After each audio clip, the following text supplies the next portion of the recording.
Uh, so, I wanted to say,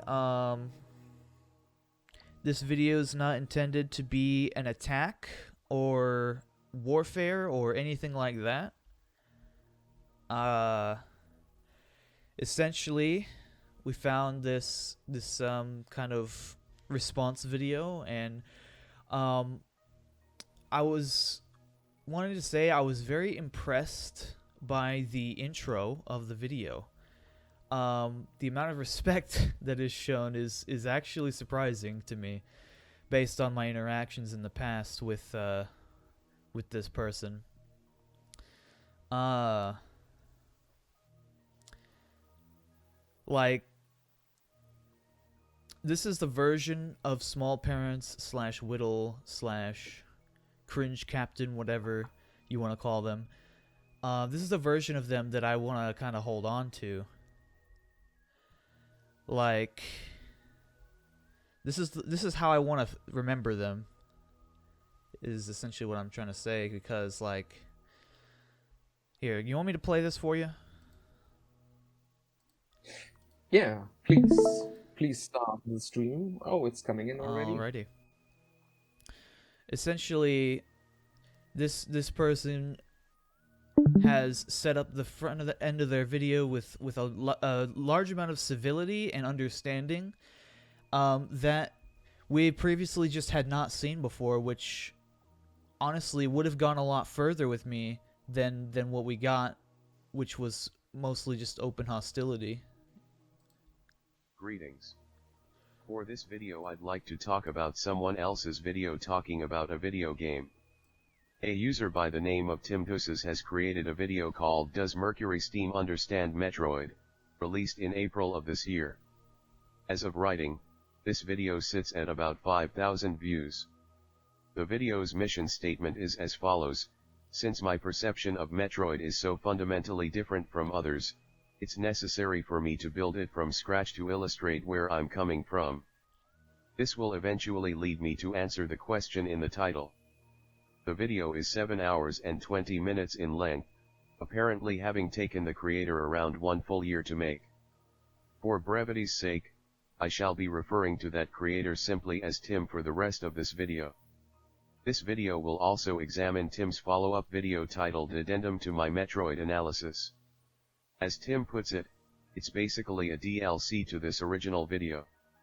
I think it's time for me to tell a brief story of my history with Tim and this video.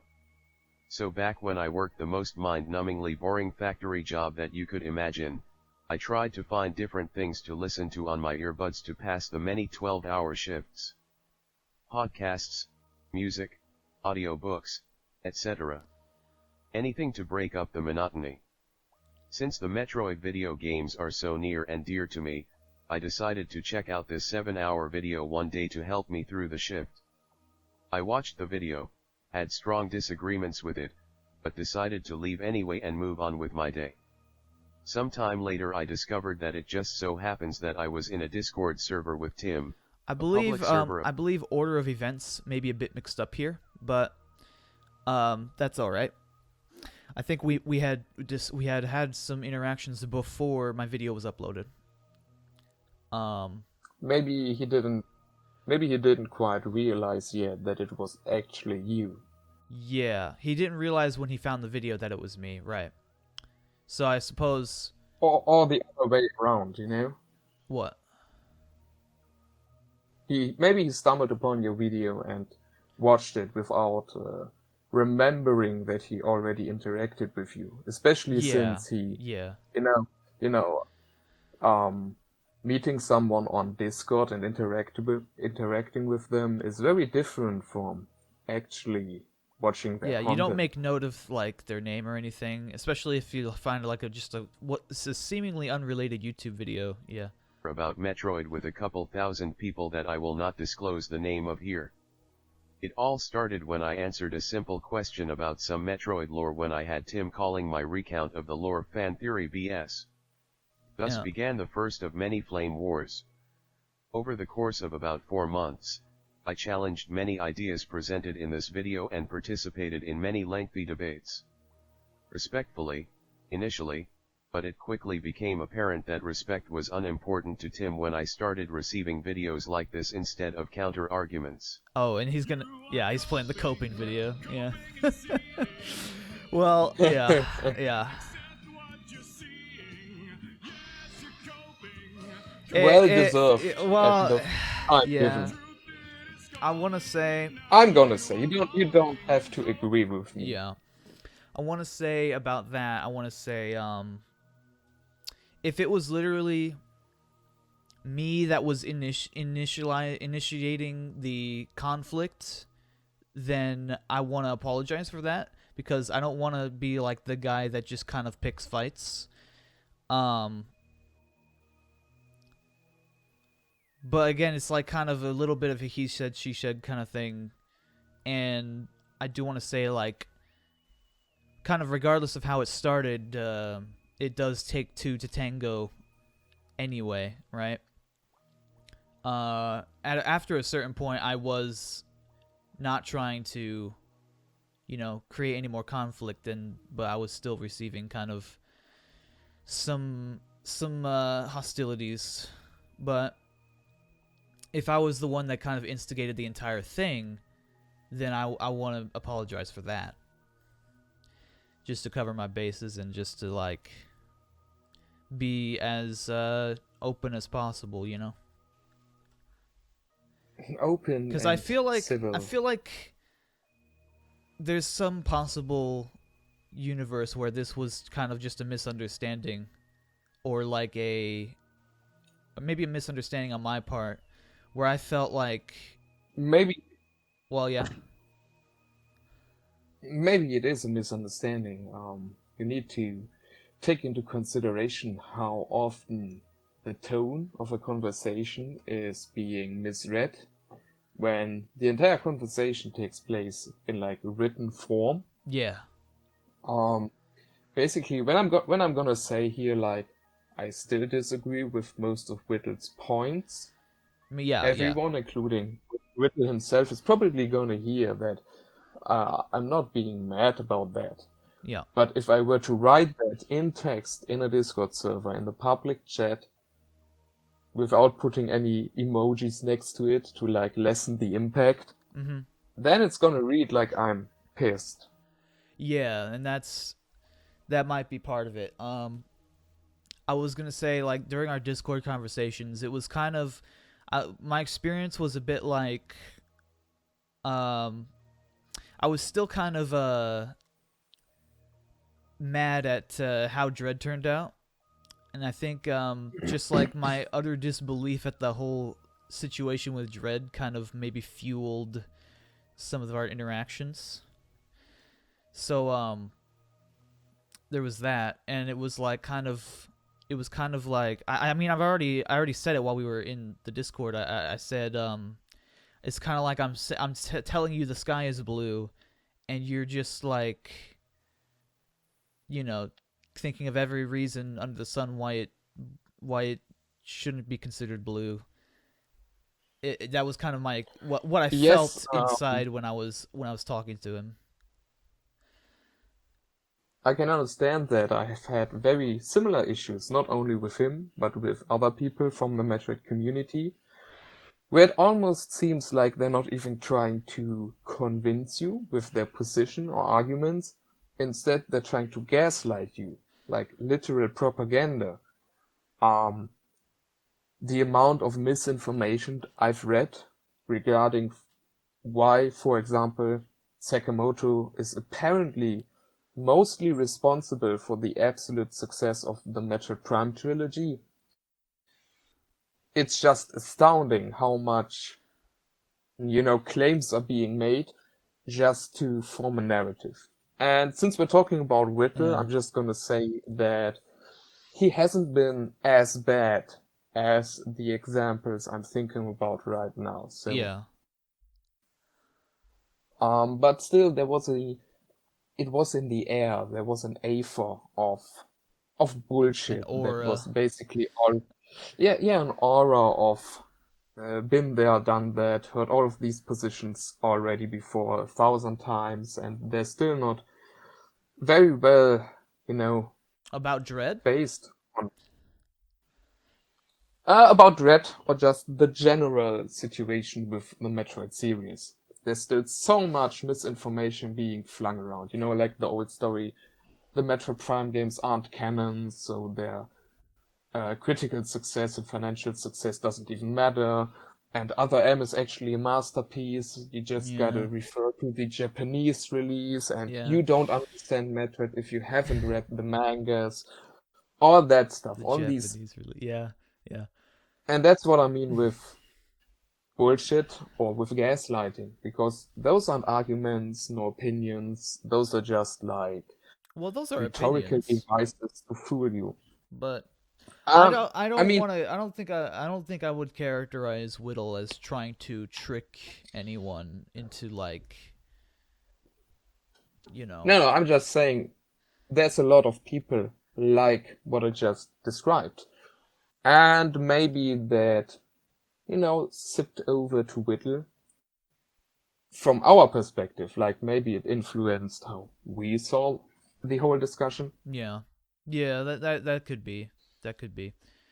Um and just okay, so like I would try to say something that to me is like super basic, like just a super basic fact or something like that, or just, you know, not really a controversial take, and then I would kind of just continue getting pushback in the Discord until it would just reach a point where you're like, okay, we're now discussing like the nature of perception itself.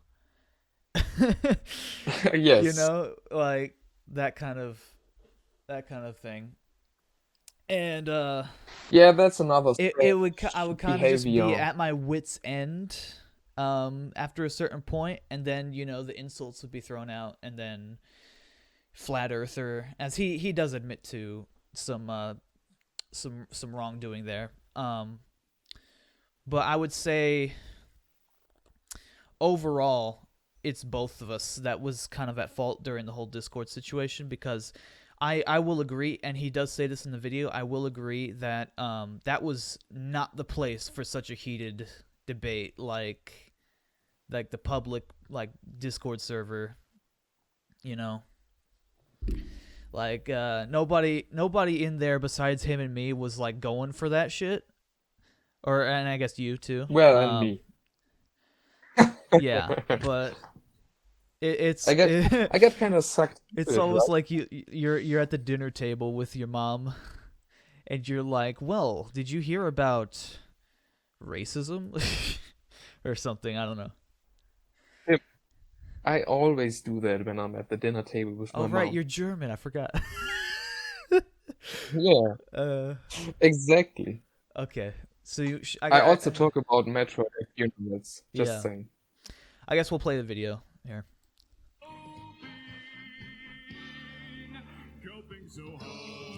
Yeah, and this was kind of my only response to give after a certain point, is this coping video, because I just had said all I could say, and he just kind of I will give him this. I respect his absolute like dedication, and just his fuel tank is boundless on this kind of stuff. Just getting into just the weeds of the details.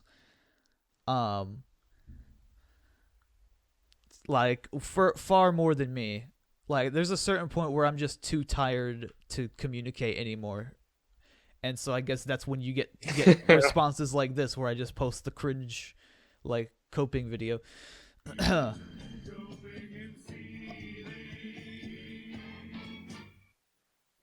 I'll admit that I too would occasionally fall below my standards of respectful discourse, Yeah. which I Yeah. do deserve criticism for doing. My main argument was usually that Dread is not an objectively bad Metroid game, whereas Tim and his good friend insisted it most definitely is. Oh yeah, This we friend, get into objectivity. FeixMan, is apparently more than 10 years older than Tim, and he too loves to argue. Sometimes these debates would last hours, and I will Yeah. admit here and now that these were certainly fun and entertaining at the time, but man, was this public server just not the place for this kind of thing. And I fully agree. Disagreeing respectfully is one thing, Yes. But these kinds of playground insults detract from what could otherwise And- be a substance. And what I'm gonna say is, a lot of these ad hominems that you're seeing on screen was me kind of directly trying to give him a taste of what he's been doing to me, which, you know, he's been kind of like he had thrown me a lot of ad hominems before, so like there's a couple of these where I'm just kind of just trying to like get back at him for basically throwing ad hominems at me, which kind of does muddy the water as to who started it, kind of thing. Which, yeah. I know you're kind of different. You'll just kind of insult people, like. Sometimes I do, yeah. And Sometimes that's with the whole gaslighting situation I described. I'm not sure how do you say? Yeah, how guilty Whittle would be of these things I Yeah. talked about regarding a whole narrative and all that stuff. But yeah, I mean, he pretty accurately described how the discussion got out of hand. So let me try to. that's basically all you need to know. Yeah. Okay. Substantive discourse. I will be occasionally referring to messages from Tim to further explain ideas in his video. I'm gonna be quote mining him for his thoughts because you'll find that the discussion on Discord is extremely relevant to this analysis and further contextualizes a lot of ideas in the video. A few things to go over before we get into the actual analysis. One, I want to challenge ideas presented in this video, but I want to keep this analysis respectful. FeixMan has a variety of content offered on his channel, such as animations, original music, and more. I might have issues with this specific video, but I want to stress that I strongly discourage anyone from participating in any form of harassment with Tim or myself. I recommend you check out his other stuff and remind yourself that there are actual human beings behind every internet user. Yeah. The flame wars are over. The focus of this video should be to attack the arguments, not the person. And If you haven't seen Tim's agree. analysis, I recommend you do so before watching this video. 3. Tim's Metroid analysis has received a lot of attention. This I felt like was really really something.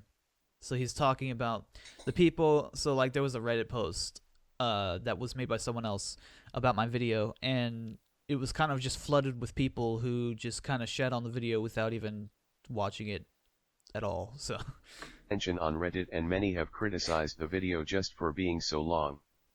The internet at large unfortunately does this kind of thing all too often. People like to break more complicated ideas into simple ones.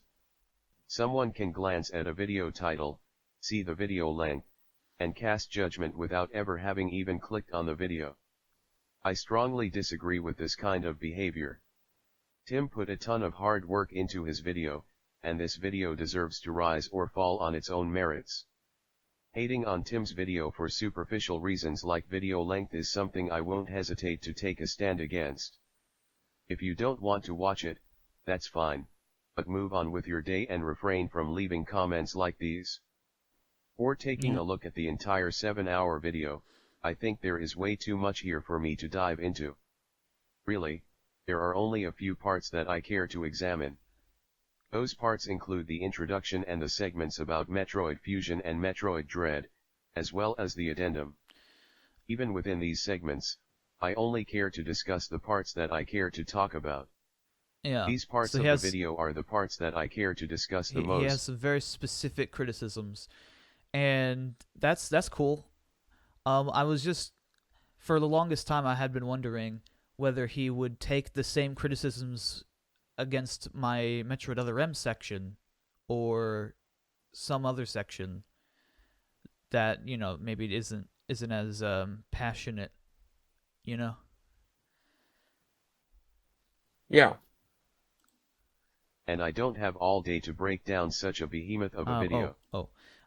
Because I do make the same sorts of criticisms of each of these games. Like Other M, I criticize him much the same way I did Fusion.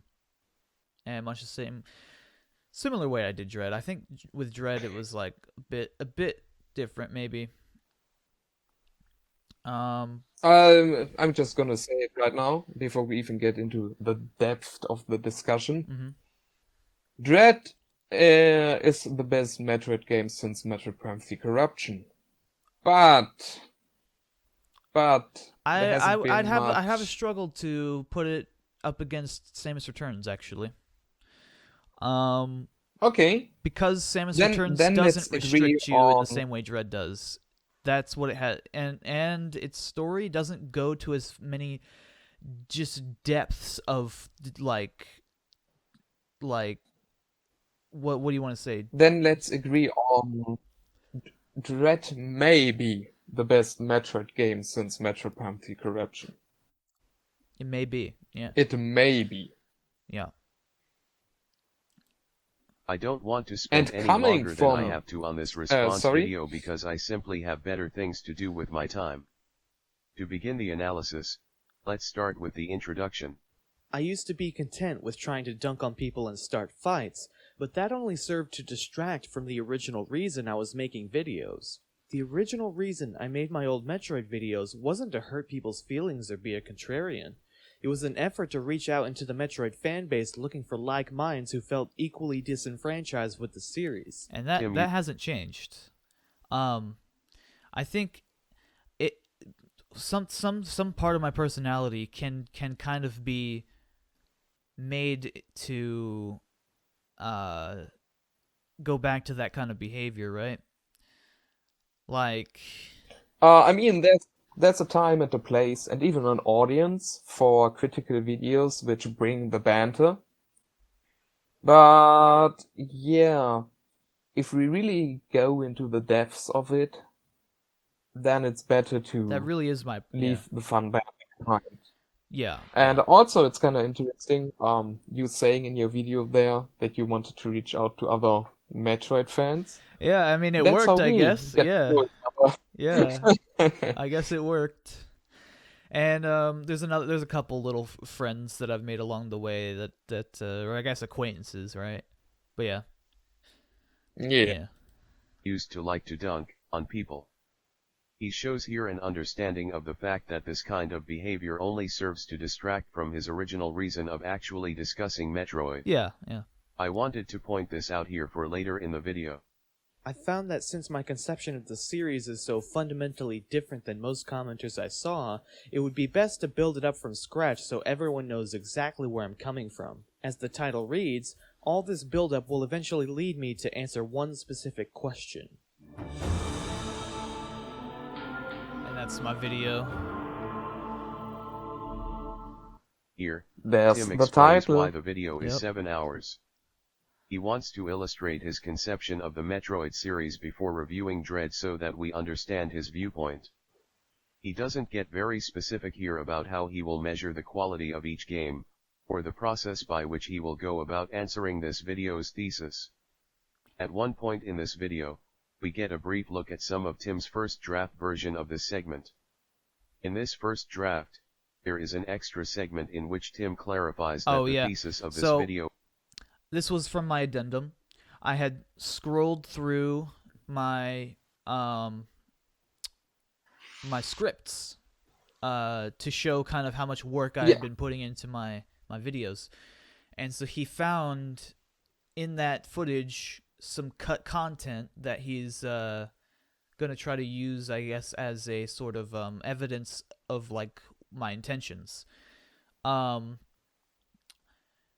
The issue being like he doesn't actually know why certain content was cut or why it was changed or why I had, made a different decision than what my notes said. So he's kind of going to have to operate on some assumptions here, which I can challenge if they're inaccurate. So with this thing, he was showing how my title is different than what it actually is on YouTube. And I think that's just kind of for branding purposes and things like that. I feel that the subjective nature of my video is kind of self-evident, especially when I'm talking so much about my perspective, quote unquote, you know. But he's kind of Yeah. using this. So I originally was thinking, well, what if I called the video "Does Mercury Steam Understand Metroid?" in parentheses as I understand it. But I ultimately decided to cut that bit. No. So he's going to use this as evidence to say that I'm trying to pass my entire video off as objective truth, or at least certain parts of Okay. it. He does get into this. So I have some things to say on the whole subject. So let me just no pun intended. So let's hear him out, and then I'll say what I have to say. Is framed through his subjective viewpoint.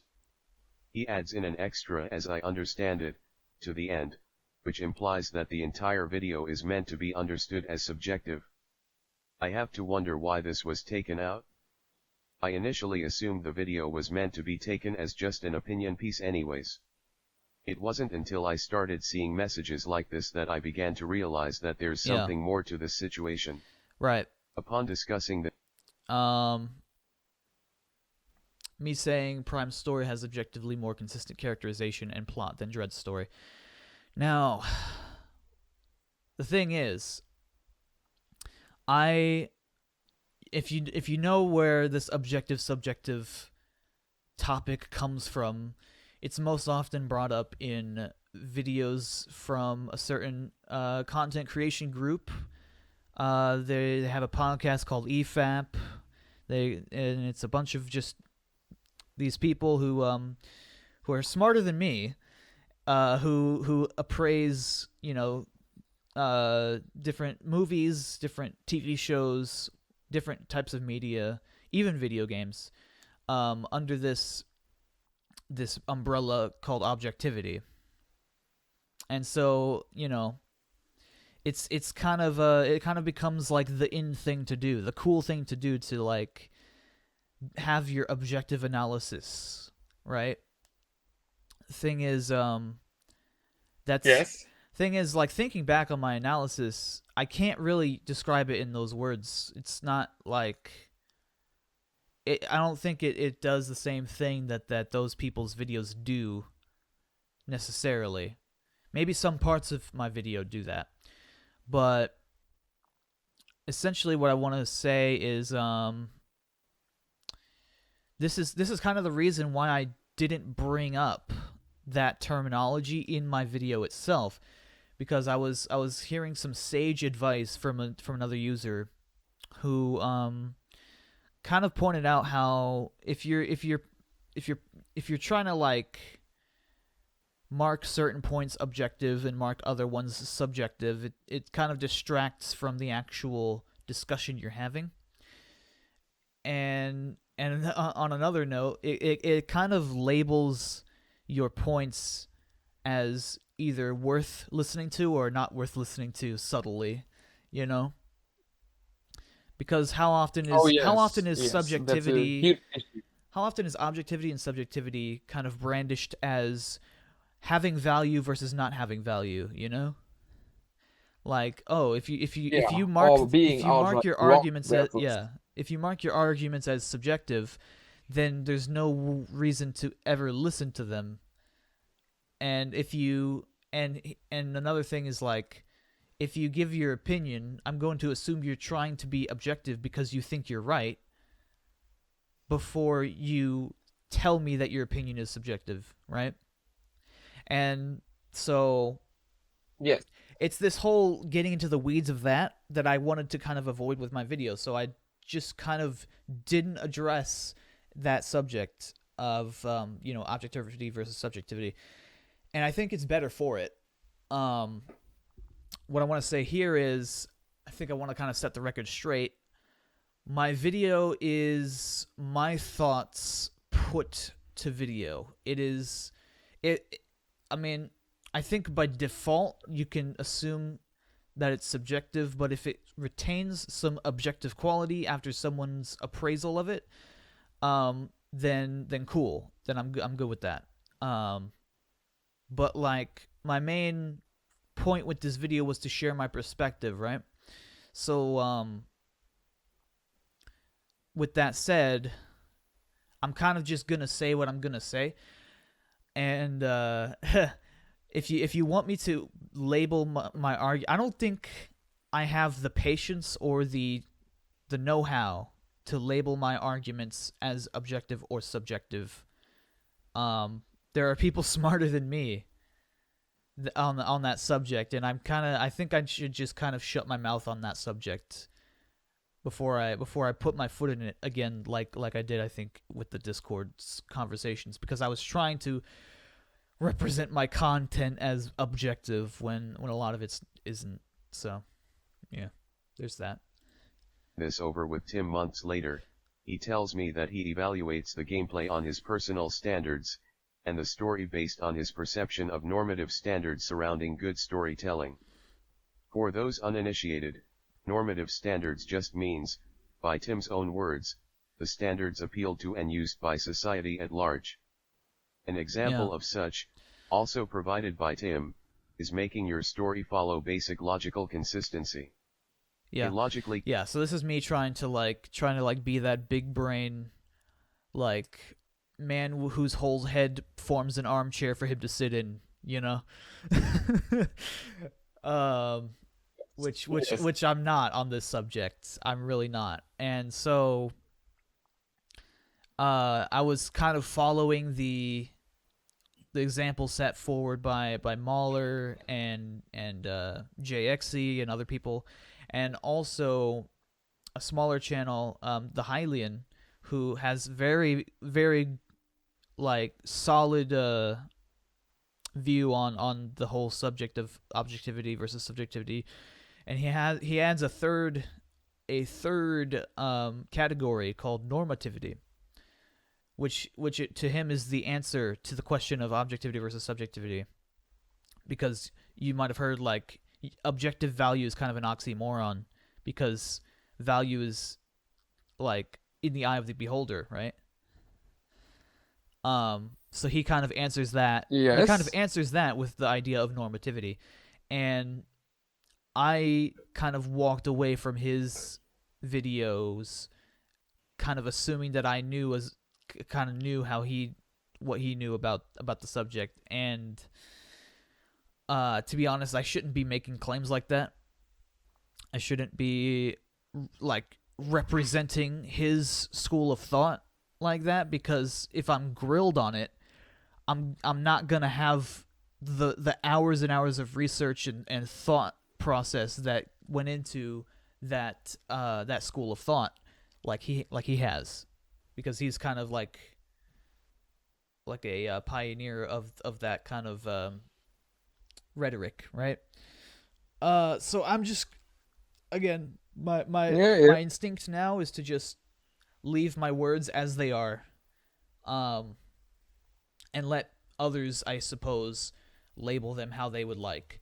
What else did I have to say about that? I was gonna say my focus anyway isn't on creating a whole bunch of, like, media analysis and, like, being super academic with it, right? I kind of just share my thoughts on screen with my videos, and now that I'm making a game, I'm kind of like completely out of content creation, at least in the traditional sense, at least for the moment. But we do have this podcast, which I like and I enjoy. So yeah. Hello everyone, welcome. Yeah, welcome. Let's keep going. A cohesive story makes for better storytelling. This is a normative standard.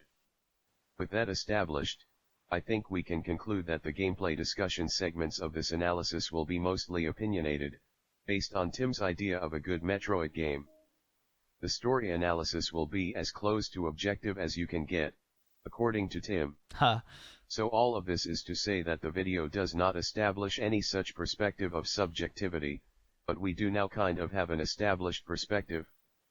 However, as the video continues, this established perspective will be challenged. Tim will frequently use Right. language Because like he's reached outside of the video itself to kind of get answers on that. And again, I will place the blame on myself for trying to like play it up like I'm this bastion of objectivity, you know. In that Discord conversation, at least. I mean, you won't find any place in my video where I'm kind of like harping on like that. Anyway. like the core of Metroid, or the true experience, which contradicts what we've been told by Tim. Tim has also suggested to me that you can indeed quantify objective value in a video game if your standards are measured consistently. And that's kind of a little little trick there, I guess. Because, you know, you define your standards, I define my standards, and according to my standards, I can measure two games and give reasons as to why one outweighs the other. That is, if you want to say it, objective, because I am measuring the games and just kind of determining, according to my own standards, which one stacks up, right? Anyway.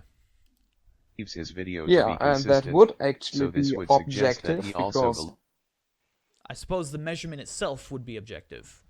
because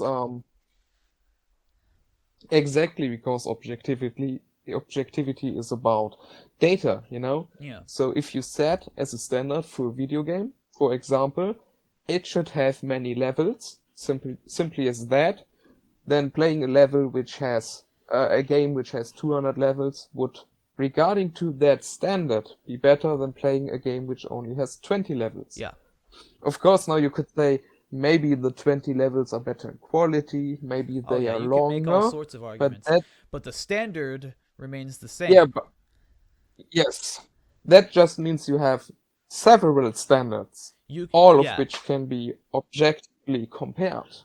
Right, and I think we get into that when we start talking about fusion. When we're talking about basically my standards for Metroid versus his standards for Metroid, and it kind of gets into the weeds of objectivity and whatever. And we'll not get ahead of ourselves. So leaves it to be objective as a result. These two statements here were provided within minutes of each other, yet they are contradictory. I'm only really discussing the main Metroid games, the big names. Things like spin-offs and even the original Metroid 2 have little relevance to Metroid's core, so I've made the decision to refrain from discussing them to minimize distractions. Tim says Metroid 2 has little relevance to Metroid's core? What? What could he mean by this? I think what he really means here is that he simply doesn't like Metroid 2. So when I'm making this analysis, right, I had a game plan. I had a idea of kind of how I'm going to establish this. So I was going to discuss basically every Metroid title which kind of was relevant to this whole picture I'm painting here. Metroid 2 kind of didn't fit into that. I mean, neither did really Metroid NES, but I felt like I had to talk about that game at least nominally, right? It did establish the entire series by itself, so there is that. But honestly, Super Metroid to me was what really put Metroid on the map. But with Metroid 2, I was already going to discuss Samus Returns anyway. So yeah, if I was to discuss Metroid 2, I mean, it would kind of go similarly to how Metroid NES went. And I would probably have mentioned Metroid 2's gameplay structure in regards to its console limitations, perhaps. So yeah. So yeah, it really was for relevance that I omitted Metroid 2, and it was also a lack of kind of personal relevance, right? Metroid 2 wasn't really very personally relevant to me, and yeah, so that's why. And if you're looking for me to discuss the structure of Metroid 2, I do kind of get into it with Samus Returns. So there's that. Anyway. He describes this game as nothing more than a distraction. Now here is where we can, just, fast forward through all the fluff. Right. Jokes aside, I simply don't have much to share about these segments. I don't agree with a lot that is said, especially the part here. Idealism has no place in Samus's methodology. But for brevity's sake, I'd like to keep this response video. I suppose idealism was me just saying, like, she's not an animal rights activist. I was just kind of using a synonym. Anyway. Focused on the more problematic segments. Let's begin with Tim's segment about Metroid Fusion. He starts his Fusion segment with discussing the game's more restricted level design, and says, "But with the 6 discrete sub-areas, it's like the game constantly starts you over from scratch. It resembles something like a Mega Man game, but even Mega Man gives you a choice on where to go first." I think this is nowhere near true. Mega Man level. And so he... I laughed a bit at this. He's getting a little butthurt at my comment about Fusion's, feeling like a Mega Man game. And so he's like, but it's not literally a Mega Man game. See? Look, Mega Man's super linear, whereas Fusion's maps are less linear than that. But honestly, it was kind of just a surface level comment, right? Oh, say it again? It also is about direction. It's also about a direction. Yeah. It's a discussion about direction. If you contrast Fusion against Super Metroid, if you look where Fusion is going from Super Metroid, then if you were to follow that path along, you would only end up getting more and more linear until you are eventually at a comparable level to Mega Man. Yeah. Because Fusion did not do a lot to increase what Super Metroid established. Just a counterexample, if you look at Hollow Knight, for example, that increase that is moving away from a Mega Man-styled level structure. Yeah. That is enhancing and increasing the level design philosophy of Super Metroid. Yeah. And that's why Hollow Knight's like one of the best Metroidvanias I've ever played. But about this comment, it was a surface level comment, mainly just the 6 sectioned off sub areas resembling 6 different Mega Man levels, and most of them do have a boss at the end. I don't want to say most of them, but there are bosses that are set up kind of like Mega Man. Even if you go into the Arachnus boss, there's kind of a little bit of a level leading up to the Arachnus boss. Yes, it is. So maybe it's not as surface level as I would think, but it is not meant to be like Fusion is literally the exact same gameplay style as Mega Man in every way. That wasn't the statement I was trying to make there. No. But yeah. Especially the game he shows being Mega Man 2, is an entirely different type of game. Mega Man levels do not come anywhere near comparable to Metroid Fusion. Just look at them. Metroid Fusion is overall more restrictive than Metroid usually is. Yeah, and that was kind of the point I was making. That was why I brought out the Mega Man comparison. I mean, if you even look on the screen at this moment, 11 minutes 23 seconds, that kind of smattering of maps kind of looks like a Mega Man character select. Is still very maze-like and always this map screen also hides how linear Fusion really is. Because you can't always tell just by looking at the map of a video game how open this game really is. You can't really, For you can't example, really explore Fusion's areas to the extent that you can in Super Metroid. Like, there's so many like blockages and things like that to kind of guide you down a very specific path. if you were to just throw all the Mega Man levels on top of each other and connect them with cross paths and doors, it would look basically just like this, but in the end there may still be only one way through there. Yeah. And with Fusion you often have only one way through there, which is often very well telegraphed and doesn't leave a lot of exploration and sense of discovery to the player. Yeah. And we'll get into his discussion of exploration because I think it's a very interesting topic because of sort of the way he kind of tries to portray exploration as a concept. Anyway. Ways to take. You must solve the maze-like level design and complete various objectives that are never as simple as point I to point B. Right. Mega Man. I would say, I think there's a Mega Man Zero game where it kind of operates kind of like Fusion, where it'll give you like maybe a side objective that you have to complete before you can fight the boss. Which to me is even more similar to Fusion. I think one of those Mega Man Zero games does that. At least in some levels. On the other hand, is basically always just a single path which must be navigated from I to B. Tim even tries to say that Mega Man at least lets you pick which level to go to first, as if even Mega Man is somehow less linear than Fusion. Well, in that regard, yes. Mega Man does have non-linearity in the form of you being able to choose which level you play first, whereas Fusion kind of it is the same experience every playthrough, and like you can't really choose to go to area 6 before you hit area 2, you know.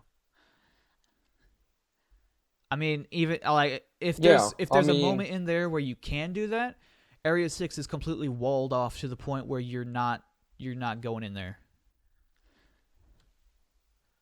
So yeah. And you're not gonna go there and grab an item and use it earlier than you were supposed to on a boss, making it easier. While in Mega Man, you can choose which bosses and weapons and that's you want kind of to the whole fight idea is this first. the whole idea is this rock paper scissors type dynamic here, where you're trying to figure out, okay, you've got a weapon, which boss is actually weak to that weapon, so you play every level trying to figure out, you know, and you just form this like path in your mind. This incredible misrepresentation of the source material is so blatant that I can show you maps of each game and they very easily speak for themselves. Well, It's again, as you were saying, showing a map doesn't necessarily say how you're going to traverse through that map.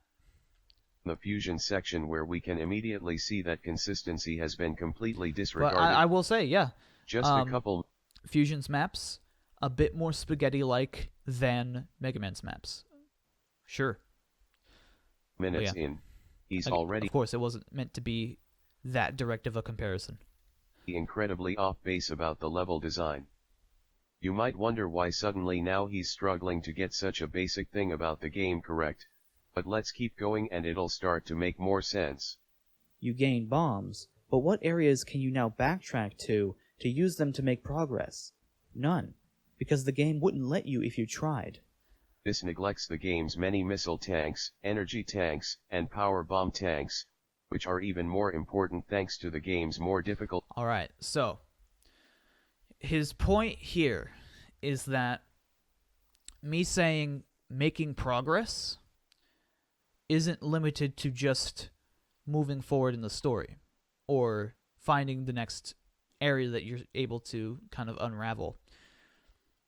He's saying collecting optional upgrades like missile tanks, E-tanks, and everything like that counts towards progress because the game is so hard that you basically have to go back to look for some stuff to upgrade enough to beat the bosses. Now, I've played Fusion many times, and even back when I was first playing Fusion, it wasn't hard enough for me to have to go find upgrades. And one other thing that's being neglected here is the fact that at many times you're not allowed to go back. At many times you're kind of just stuck where you are, and the times when you can go back is a few story beats where you're allowed to go to that elevator room, and then you can go back and look for upgrades and stuff. But after doing that, you're still gonna have to go back to wherever the story is trying to get you to go in order to make actual progress and advance the story, advance the adventure. Yeah, I was gonna say there's a bit of that, let's call it intellectual gaslighting here, which I complained about earlier. He's saying that you can still make some non-linear progress because you may be able to find optional upgrades in your area, or maybe even go back a little to an earlier area and find upgrades there. But the thing is that even though that is technically correct, if we get real, we all know that you do not have a satisfaction of discovery or exploration of a non-linear space just because you've been able to walk back 3 rooms and grab another missile container. That's not substantial enough. And everybody knows that. That's not easily objectively quantified, but it is easily emotionally quantified. Right. You have to kind of get it. Yeah, you have to know what kind of experience we're looking for. Yes. And I think perhaps Whittle just doesn't have that in him. Just like he probably just hasn't experienced that to the extent that we have, enough to miss it from Fusion or Dread, or that he values what Fusion and Dread give him enough to forgive like a lack of exploration, right? And that's another point. Which is right. fine. I was gonna make another point. Super Metroid also has this dynamic. If a boss is too hard for you, you can go back to look for upgrades, and you can do that just all the same in Super Metroid. So what Fusion has is just less for you if you're looking for exploration, which is kind of a point that gets glossed over by Whittle / Small Parents. He kind of makes it out that Fusion should be plenty satisfying for exploration fans, despite having less exploration than its predecessor and less exploration than Zero Mission, Prime 2, etc. I would say even less than Prime 3 in some respects. It's another argument of direction and comparison. Yeah. If you compare this to a Mega Man game, then Fusion is much more non-linear than a Mega Man game, much more open. Yeah. But if you compare it to a Metroid game, which is exactly what you should be doing, since this is a Metroid game, the comparison isn't very favorable. Yeah. And if you compare it to a modern Metroidvania game, let's take Hollow Knight or even for another Blasphemous. spin, because that's so great. Blasphemous. Yeah, but look at Hollow Knight. I would say Blasphemous because even Blasphemous isn't as, I would say, it's not as focused on exploration as it is on combat. But even then, Blasphemous has more openness. But you can continue. But in Hollow Knight, if you choose another path to go, you're not just gonna be rewarded with a dead end in a missile container before you go back where you've been before and keep going where the game tells you, but you're now a little bit stronger. If you want to, you can go and find completely optional bosses in Hollow Knight. Find weapons and abilities earlier, which allow you to much more easily dispose of other bosses in the game. You can skip a lot of content, or you can go for, 115% completion. The DLCs kinda messed with the completion counter. Yeah. There's so much significant content. Like every DLC content in the game is of course optional, and I even actually the final boss of that's a Fortnite bit of a is complaint I hidden have. Oh, behind sorry. exploration. I don't want to interrupt you. I don't want to. It's fine. The final boss, I don't want to get into spoilers, so I'm not going to say the name, but the final boss of Hollow Knight is hidden behind exploration. Mm-hmm. The boss which most people I'm- consider to be the true boss, the good ending, etc. And like you literally You had to won't guide get me there to if it, to you that. just Like, yeah. True, you already had a pretty well completed save file of Hollow Knight with Yeah. lots of optional content explored, and yet this major boss you just completely missed. There's But I didn't nothing miss that it, compares right? to that in Fusion. Well, can you even miss Well, something I'm in saying Hollow I Knight? didn't emotionally miss it. You know? No. That's not what this is about. This is not about whether Fusion or Hollow Knight feel complete. Fusion feels like a complete I'm not game. saying that. It doesn't have the issue. Okay, I was gonna say, like, Yeah. that's a bit of a complaint I have with modern Metroidvanias. If you're gonna hear me criticize modern Metroidvanias for anything, it's gonna be this. You can't tell what content in the world is actually pertinent to getting the ending versus an optional DLC side quest after the DLC has been completed. That is something I will criticize Blasphemous for, and maybe partially Hollow Knight for. I think Hollow Knight's better about it, but Well, I'm gonna completely disagree with you there. I think that's brilliant. If you put yourself into the shoes of, let's say, Samus Aran, and you were to travel to a far-off distant planet to investigate an ancient ruined civilization, how would she know which contraption or ruin or room you find is gonna be significant and which one is just gonna be a room you walk through to the next one? That's just part of the experience, in my I opinion. suppose when the DLC is so obviously like set apart from the main game, it can get a bit frustrating. Like if you play, I don't, you haven't played Blasphemous, but when I reached basically, No, I when I haven't. basically reached certain sections like the crossover with what was the name? Bloodstained, I think. I thought, I was gonna, make some kind of progress towards getting that ending. So like, here's what happens. Here's what happened in Blasphemous, which is what ultimately led me to this kind of opinion. I beat the game in Blasphemous. I got the ending, which is the bad ending, where you essentially get rejected by God. And it's kind of teasing you to find the good ending. It's like, well, you gotta do enough stuff to find the good ending. So I'm there exploring more of the world to try, with the express intent to find whatever it takes to get the good ending and just kind of complete the game. And I keep running into just more optional DLC content, and it kind of grows a frustration in me that I just kind of would be better off like without. I don't want to hate Blasphemous, and I don't hate Blasphemous.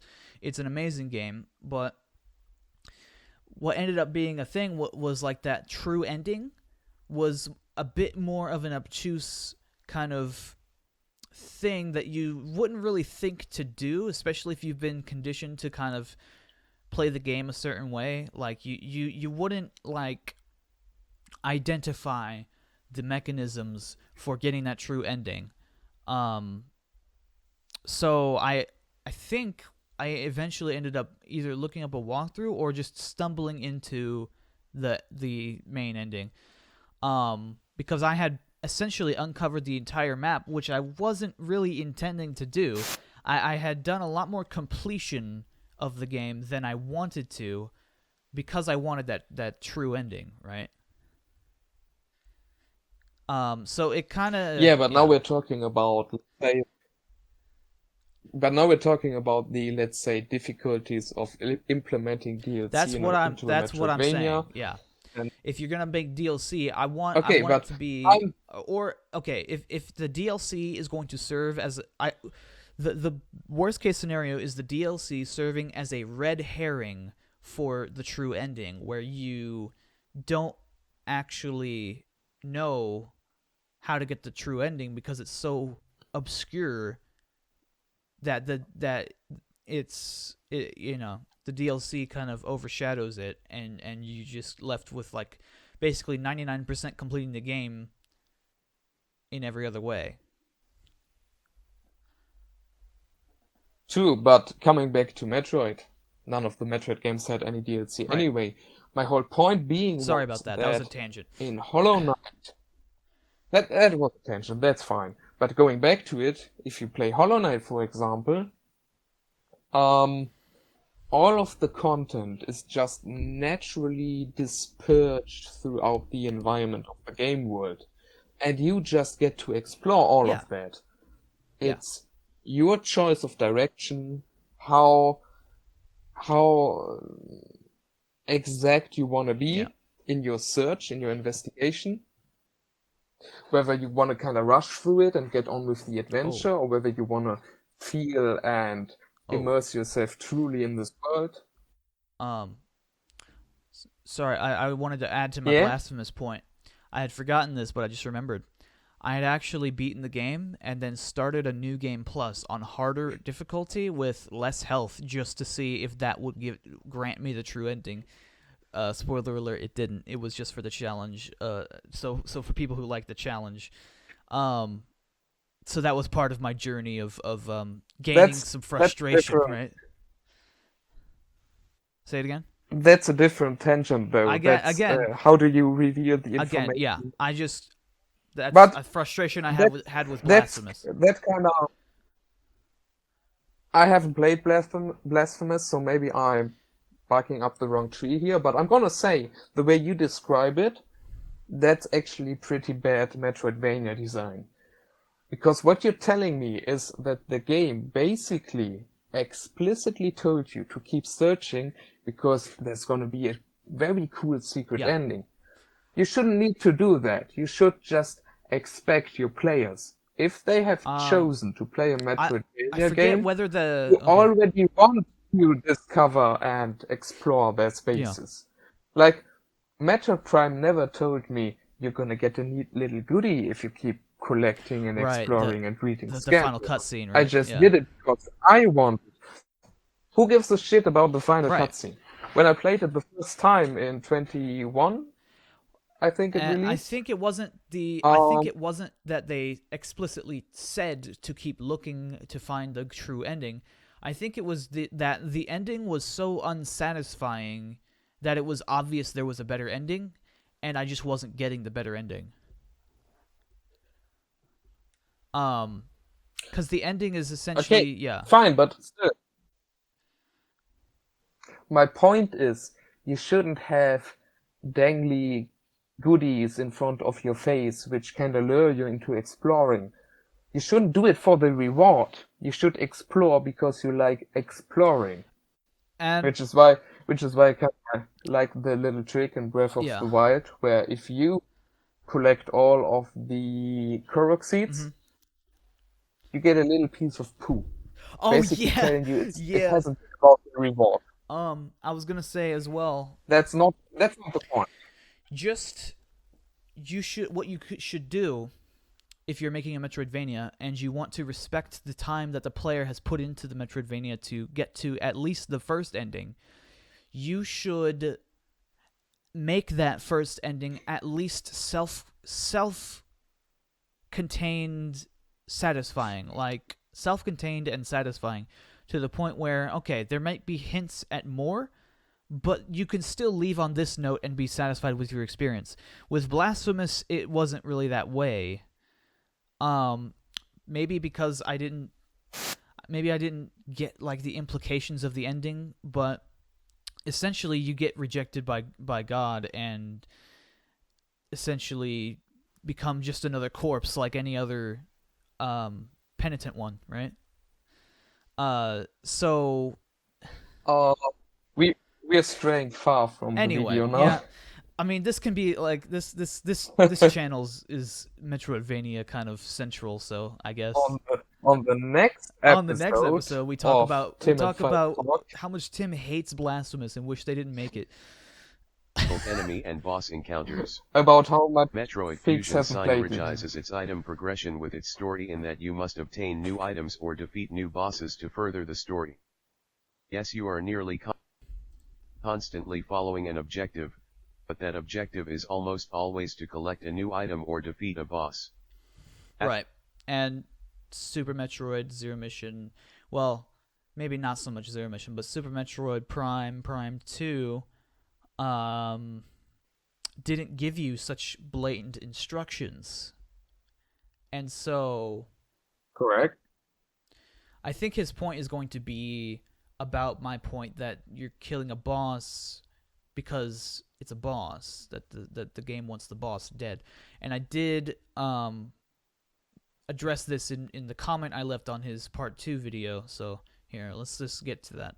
Asking the player to kill bosses and collect items is nothing new, it's just how it's presented that's changed. And I think that presentation is everything. I'm just to add that. Because the game never actually explicitly asks you to do anything in Super Metroid or Prime or anything. The only thing that Prime asks you to do is find, I think it was like literally like, no, Prime 2, I think, was like look for a way to repair your ship or something like that. If I'm remembering correctly. But yeah, ideally a Metroidvania should never have to ask you to do these like micromanagey little things to actually end up doing them. It's definitely a different flavor of Metroidvania, but this game takes full advantage of its twist to the Metroid formula. Because this game is as linear as it is, the game is able to tell a fantastic story in the Metroid universe. This game also has a fantastic difficulty curve, and keeps the tension high with stakes constantly elevating as the X grow alongside Samus and spread through the BSL. Instead of being angry that this game isn't the same Metroid formula I'm familiar with, I'm appreciating things like its incredible strengths in its tight focused gameplay, excellent pacing, fantastic story, balanced difficulty curve. What I'm hearing here is this is more so the type of game that you enjoy than the other ones, or it's a game that you can enjoy in addition to the other types of Metroid games. What my issue is that's not why I play the series. I play the series because it is this pioneer, this bastion of amazing gameplay that I like up till the indie scene started picking up the slack, had not been done pretty much by any other series. One Castlevania game did it as well, and then it was just Metroid all the way.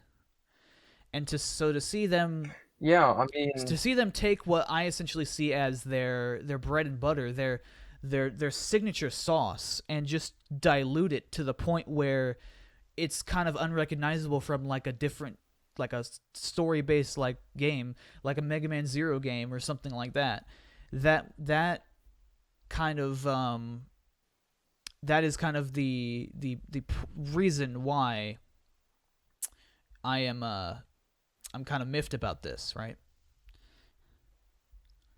yeah, it kind of gets into this point Matthew Mathosis had in one of his videos where he was kind of like, you don't judge an action-adventure game, for example, by the standards you usually associate with racing games, because an action-adventure would make for an awful racing game, and we all know that. Uh-huh. So, yes, Metroid Fusion does take advantage of its more linear structure. It truly does. And it does so by basically becoming a better action game. The thing is though, I don't want my Metroid game to be primarily an action game. Now of course you could just say that's just my opinion. Metroid should not follow my opinion, which is fine. But my opinion doesn't come from nowhere. It comes from Metroid itself, because Yes. Metroid has presented itself not as a primarily action-orientated series. Yeah. So basically, I just want Metroid to be true to itself, because that's the way I like my Metroid games. And if I do want to play an action game, then I'll play an action game, but it doesn't have to have Metroid on the cover. Exactly. And if it was like a spin-off series or something like that, you know how like they had Hyrule Warriors, which was not really a Zelda game. It was more so like kind of just another Warriors game spin-off, but with Zelda characters and stuff like that. I'm trying to think of like any like obvious spin-offs like that where it was like clear that this was a deviation from the norm. Well, look at Metroid itself. We have a pinball game, which is an Right. official Metroid title. Right. Obviously, we're not gonna judge that game by the same standards, but that's fine because it's just a spin-off title, and it very clearly presents itself as such a spin-off title, while the main core series was still well and alive. Yeah. Yeah. And that's another thing is like that's kind of why I'm so black-pilled about Metroid Dread, or I'm black-pilled about the series after Dread released, because it's kind of being held up as this pinnacle of all things Metroid, which, man, it is not. Like, yeah. No. I've said this to you before, I'm gonna say it again. If we ignore the weird story of Dread, then Dread is a better Fusion than Fusion. I agree. As such, it's pretty damn good. If we're talking, But if we're talking Fusion about the way already- they present the game and the way it like flows, yeah, I like the way that Yes. Dread does it better than But- the way Fusion does it. Yes, agreed. But Fusion already wasn't what I wanted out of Metroid. I still liked it. I still like Dread a bit. But I don't love it because it doesn't succeed at what makes me love a Metroid game. And what I love about Metroid is basically what it used to present as its true identity. Yeah. Same here. I mean, for sure. Yeah. I don't think I have anything to add to that. Tense and haunting Let's atmosphere keep watching. and Yes. character development. The game does lose its more open-ended map design on a larger scale, which it's far from the only Metroid game to be guilty of. Right, and he's correct. Prime 3, I think, is what's coming Yeah. to his mind when he says that. And, I did criticize Prime 3 for that very same thing. That the maps are very closed off, very claustrophobic, but like not in the way that Metroid should be claustrophobic. You know what I mean? Like, Yes. Exploration being kind of kneecapped in favor of story, I wasn't a fan of even in Prime 3. Now, he does make the point in his response to me that, well, maybe you did criticize Prime 3 for the same thing you criticized Fusion for, but you were nicer to Prime 3. And, that may be true. That may be true. I will say, like, Prime 3 does a lot to make up for its more linear nature, right? I appreciate, like, the lore of Prime 3 that you get to collect, which is probably the best writing I've seen out of Retro in the series. Like, Prime 3's lore is really good. And Especially, like, Skytown, And- Brionian lore. Holy shit. Possibly of the entire Metroid series. Yeah, possibly. Yeah. So maybe that could be a reason why I'm a bit softer on Prime 3, is because it still does a lot right that I've seen Prime 1 and 2 also do right. So it wasn't completely diluted. Yeah, and What are you saying? my viewpoint on this whole situation, because I kinda consider the Metroid Prime trilogy as one big story. So to me, it makes sense to have the big finale be more cinematic and driving and action-like, because you may end up getting disappointed if an epic trilogy doesn't have an epic conclusion and is just more wandering around. That's just how human psyche functions. I suppose so. Still, you know how won't you say ever watch a that's not- season? You're not gonna get this reference, but you ever watch a season of anime where the final episode just kind of ends on nothing in particular? They're just kind of there, and then it's just like, yeah, that's the ending. Yes, yeah, exactly. That's what could have happened with Prime 3, if it didn't have that cinematic touch. Even if it had been a really good Metroidvania, it could have been that even the two of us who want an actual Metroidvania would have felt a slight little disappointment in the back of our heads, which kind of goes like, that's it? Really? No big explosion at the end? And I feel that that cinematic flair wouldn't be wholly incompatible with a more Metroidvania type design. I agree.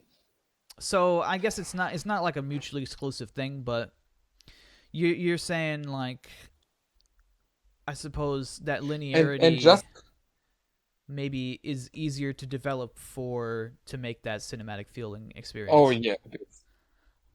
Yes. And just to make it clear, we do have another, let's call it, problem of direction here, because Metroid Prime 3 is more linear than 2, and I don't want Metroid to go that path. Yeah. But really, if we get Prime 4 now, and it's not linear, it's open, then I'm fine with Prime 3 being more linear. Yeah. And I'm mostly And fine with Fusion being linear That's too. kind of another point towards my Fusion review, we'll call it. Metroid confusion. Yeah. Metroid confusion. They should call Metroid Fusion Metroid No More Confusion. Anyway,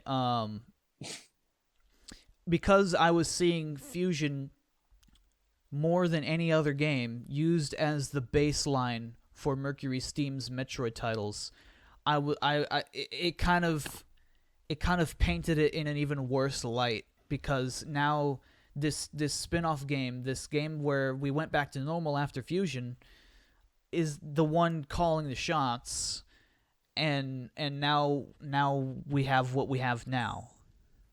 And there's really no indication that they're gonna go back to a more open design. Yes, Free from context really matters here, like historic context, basically. Yeah. Fusion had a good reason to be linear, because how the frick are you gonna beat Super Metroid, you know? Well, Zero How do you Mission do tried. that? Zero Mission did it. Zero Mission So tried, I have yes, I have a admirable, counterpoint but- for you. So there you go. True, I true, think- but still, I understand the motivation behind that. And Fusion is also different from Super in other ways, like the style and the atmosphere and the story, etc. And Prime 3 also had a good reason to be more linear and cinematic, but Dread, in my opinion, didn't have a good reason. It was sold to us basically as the return of Metroid. Not the return of Fusion, not the return of Prime 3 Corruption, the return of Metroid. And what On people home consoles. associate with that, yes, what people It's- associate with that is Yeah. Metroid, Super Metroid, Metroid Prime, etc.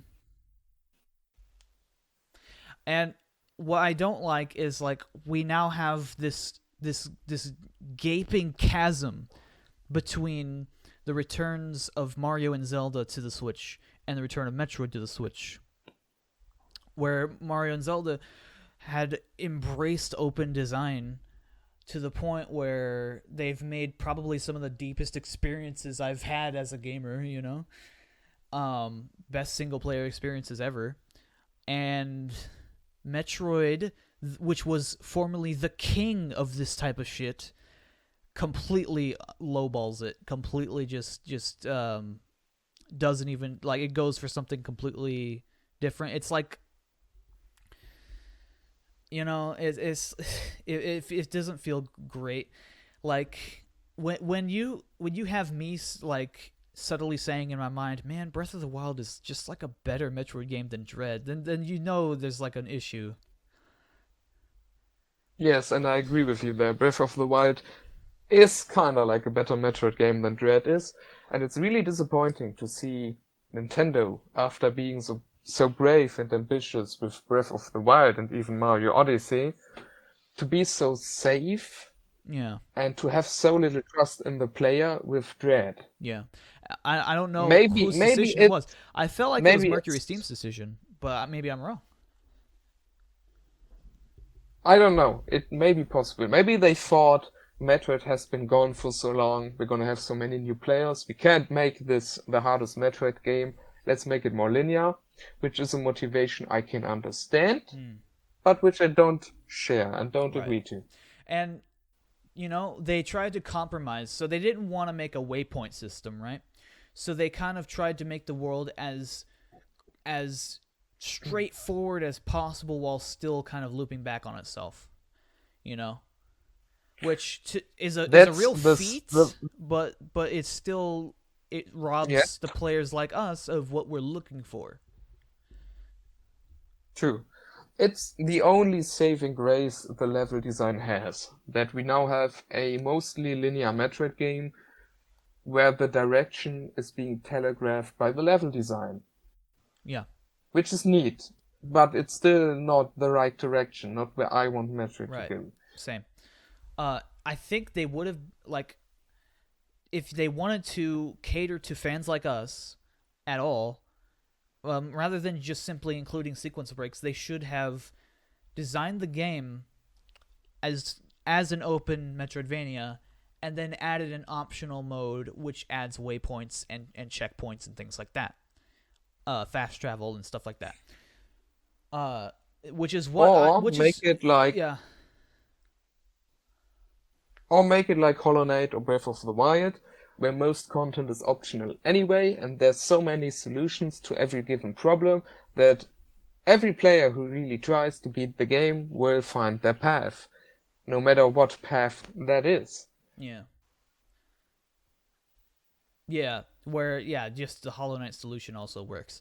So that's kind of what I'm doing with my game, is my first suggestion. It's the suggestion I made multiple times in my video, where you have, your standard mode, which offers no help. It just relies on your ability to remember what you've seen in order to connect the dots of where you're supposed to go next.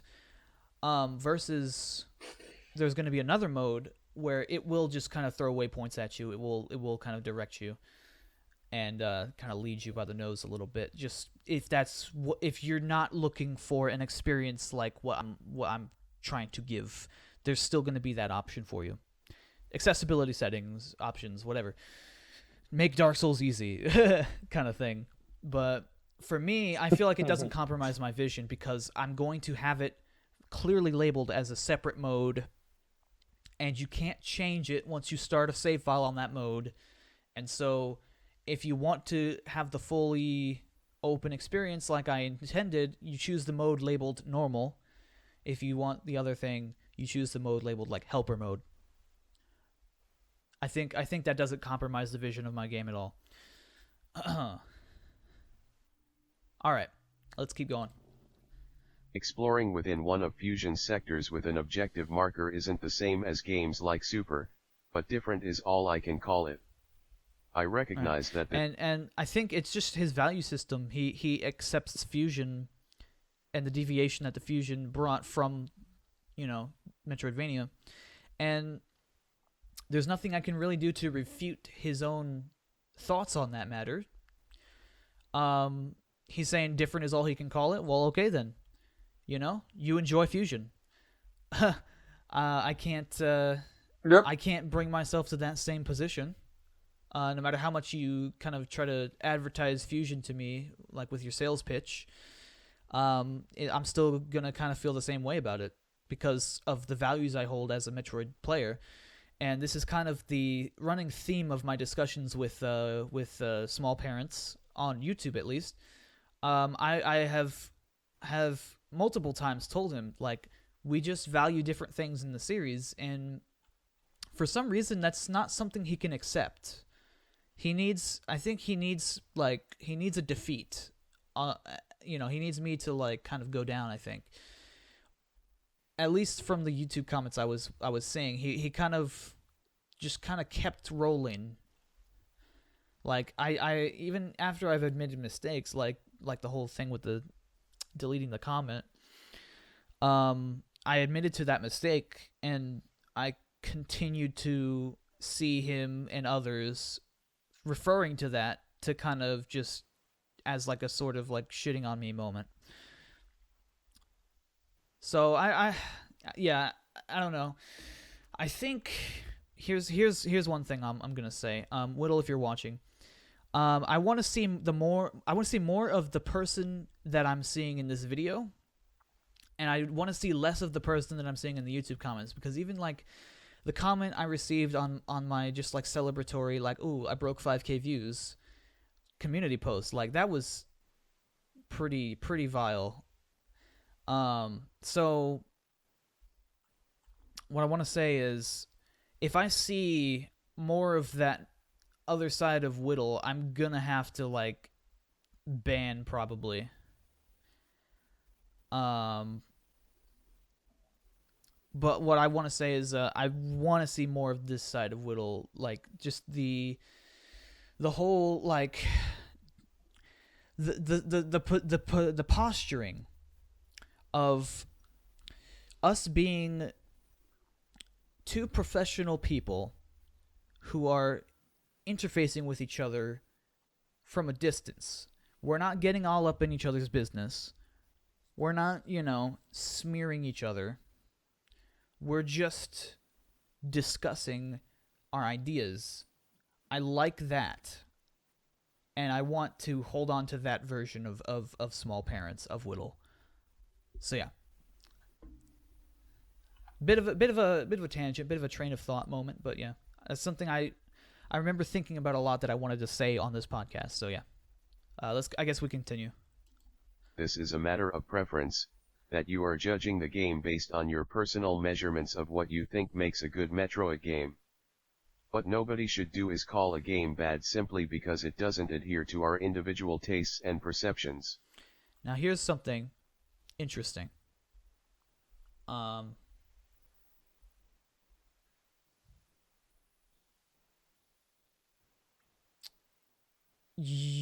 You're calling Fusion good based on your individual tastes. So, so I'm doing kind of the same thing you're doing, but like in reverse, I suppose. We're both just kind of discussing our tastes and how things align with them, and that's something I've seen a lot on YouTube. Is especially with like the older Metroid games, like Super Metroid Prime. I've seen a rise in people who just don't, quote unquote, get it, right?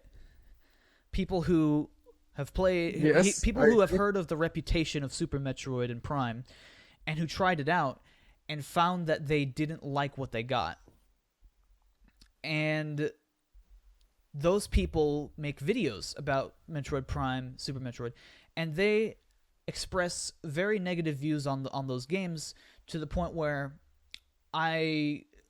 it would make sense for me to say that they just don't get it. Kind of like how Small Parents is saying that I just don't get Fusion. But I don't. Well, you can push your. We'll say it. You can push your. Let's call it Chris. We can push your argument even further, because he's basically saying you shouldn't call a game bad because of your personal perception of it. But really, what other standard would we have to call a game bad? There's that whole objective standards thing, right? I think that's what he's going off of. Well, what objective standards though? We're just gonna assume the game is functional. It plays. It functions. Right? Yeah. It's not gonna set your TV screen on fire or something like that. Right. So it's about the art of the game.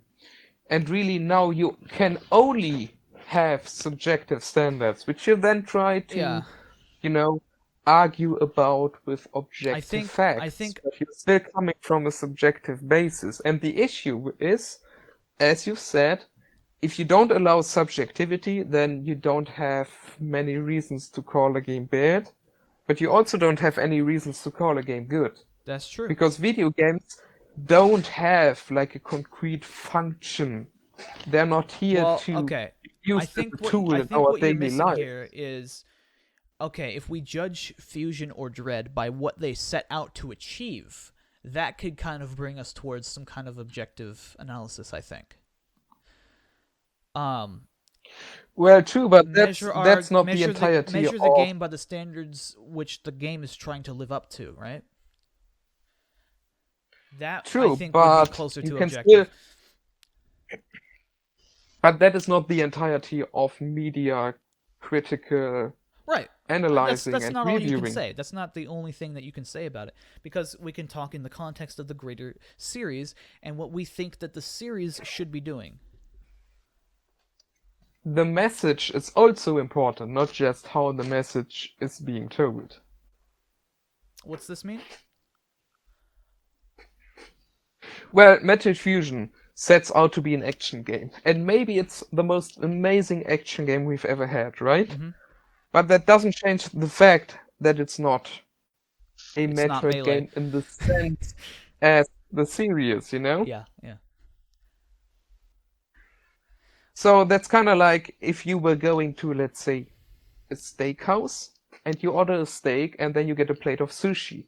You eat it anyway, and you learn it's the most amazing sushi you ever had. Mhm.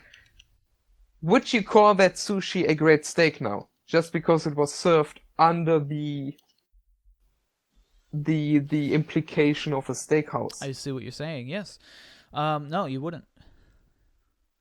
But here's the Right, thing. and Here's the that's thing. why I Now, would now call you'll Fusion a you're great gonna Metroid game. you're gonna receive arguments about how Metroid isn't a steakhouse. It's not a Metroidvania, like it's not tied to Metroidvania as a series. It can do whatever it wants, and I suppose that would be, now you're just arguing about whether it's a steakhouse or not. But the thing is, you It can still do went in, whatever it you still wants. went in expecting steak, and you got sushi. It can do whatever it wants, and I can call it out for that. Just like with the steakhouse example. And I'm sorry for, having a food analogy, but it's fitting. It works, yeah. No matter how much people love the sushi that is being served at the steakhouse, if I had great steaks there for many years, and now I order my steak again and I'm getting sushi, no matter how good that sushi is, I'm still gonna complain about the loss of my steak, and I'm gonna say, you shouldn't be doing that. Mm-hmm. If you don't want to be a steakhouse anymore, fine. Rebrand, open a sushi restaurant. Yeah. If Nintendo doesn't want to make Metroidvania games, kill the series. Well, yeah. Or I would say, because they're trying to still maintain some sort of balance with Dread, even though it's tipping way in the favor of action over exploration, they still included sequence breaking, which I guess we'll get to in this video, but like they should have, I think they should pick a lane instead of trying to appeal to both at the same time. Yes. And that would Well, that would make that's that for would sure at anyway. least tell me that I'm not interested in what's coming next. I kind of had to discern for myself that I'm not interested in what's coming next after playing Dread. So let's keep going. Fair. You seem to only enjoy the games that allow you to get lost in a huge maze. This is so important to you that you seem to think focusing on anything else like action is inherently harmful for the simple fact that it distracts from the core. Yeah, and I will say yes, I agree to that. Yep. Yeah. Of the Metroid series. Counterexample, of- Hollow Knight. Okay. Yeah. No. Counterexample. Yeah. They're not mutually exclusive concepts. No. Action and exploration are not mutually exclusive. Exactly. Other counterexample being Blasphemous, I But suppose. but apparently, Nintendo is unable to fuse these two concepts as effectively as Hollow Knight did. Fuse. But yeah, Yes, fusion, I know. yeah. But yeah, the argument that action as great as that of Dread could work, or Fusion, could work in a Metroid game, which is as good as a Metroidvania as Super Metroid, is worthless if Nintendo cannot deliver on that promise. I think that maybe Nintendo is falling for that fallacy of just thinking that you'll either have one or the other. Possibly, maybe. Maybe. But the results are what matters. We do not have a Metroid game which is as great as a Metroidvania as Super Metroid, but has action as good as Fusion or Dread. We don't have that yet. Well, So, Hollow Knight. well, in the official Metroid Right, yeah. series, I mean. Yeah. You could So, argue Zero what does it Mission. matter? You could. Would you think Zero Mission? I'm gonna say Zero Mission doesn't have as good action as Fusion and Dread. And it probably doesn't have It has pretty good and its action. exploration is notably hampered by the waypoints, right? My point is being, yes, I agree. We could have a Metroid game with action as great as Dread's and with exploration as great as Hollow Knight. But that doesn't serve as a defense for Fusion or for Dread and their styles, because these games certainly haven't achieved that feat. Yeah. And side note, I don't know if you've noticed this, but in Fusion, the icons on the recharge station, that's just a dick and a pussy, right? That's not just me. Oh, come on, Tim. I was always seeing like a Tetris block on top. Now I can't unsee it. That's a very phallic missile we have there. Anyone listening, go back and replay Fusion and look at the recharge station. Tell me I'm wrong. Okay. Franchises like Resident Evil, The Legend of Zelda, and Sonic the Hedgehog, I have learned that a series of games can and be he's far citing Zelda and Sonic as like series that have varied a lot, which can't like the variations can still work for those games. Sonic the Hedgehog, I guess you can be generous and say Sonic Adventure 1 and 2 worked to like they're not maybe the best games ever, but they kind of they function, you know.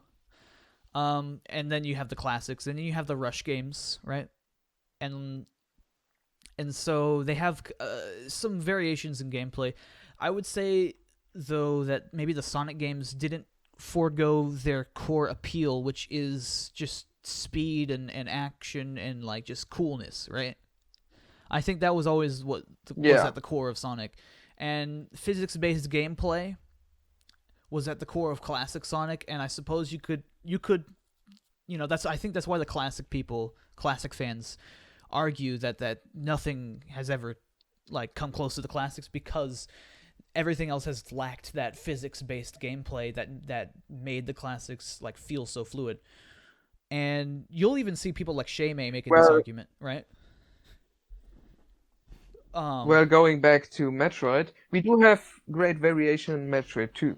Metroid Prime is very different from Super Metroid and Zero Mission, and yet all these games, these 3 games, clearly strive to give the same experience regarding the core experience. Mm-hmm. And I might argue similarly for Sonic. Sometimes Sonic has kind of strayed from it, particularly going into like sort of melodramatic, trying to be like Hollywood style with Sonic 06 and everything. But when they keep it, at what made, I think the more core to the series is kind of just the character design and characterization of Sonic himself, and like just kind of the movement being snappy and quick, and yeah. He also mentioned The Legend of Zelda, which has had some gameplay changes. We've had, Ocarina of Time, Wind Waker, Link to the Past. Then we've had stuff like Skyward Sword, Twilight Princess, which I think they veered a little bit off of the kind of establishment that they set. Was Link to the Past non-linear, or was it more linear? I actually have never played it. Link to the Past had you choose most of the dungeon order. Okay. So it was considerably less linear than some of the later mainline Zelda games. Yeah. And I think what we would say is, I think what we're doing right now is kind of just speaking about what those series have retained. They've obviously gone through changes, and there can always be disagreements about what is actually part of the core of a series. So like Breath of the Wild versus something like Wind Waker, they're kind of entirely different games, right? Like Breath of the Wild is this super open kind of survival-ish sort of exploration-focused adventure, whereas Wind Waker had this very particular story that you had to solve in a specific order. Mm-hmm. But what they retain, I suppose, is just kind of that iconography, the Zelda branding, I guess. So I suppose, there are people who are, N64/GameCube purists who want that gameplay style back again. I would be willing to bet that those people exist. There are people who think all sorts of different things about when a franchise, adds or removes characteristics. There are Metroid people who think that the only Metroid games that should exist are 2D ones. Because 2D is core to the series. So it kind of muddies the waters when you kind of try to draw those comparisons of well, these other series changed, and you're kind of drawing on your own opinion again to try to prove something. So you're kind of relying on me sharing your opinion on those other series to kind of make your point.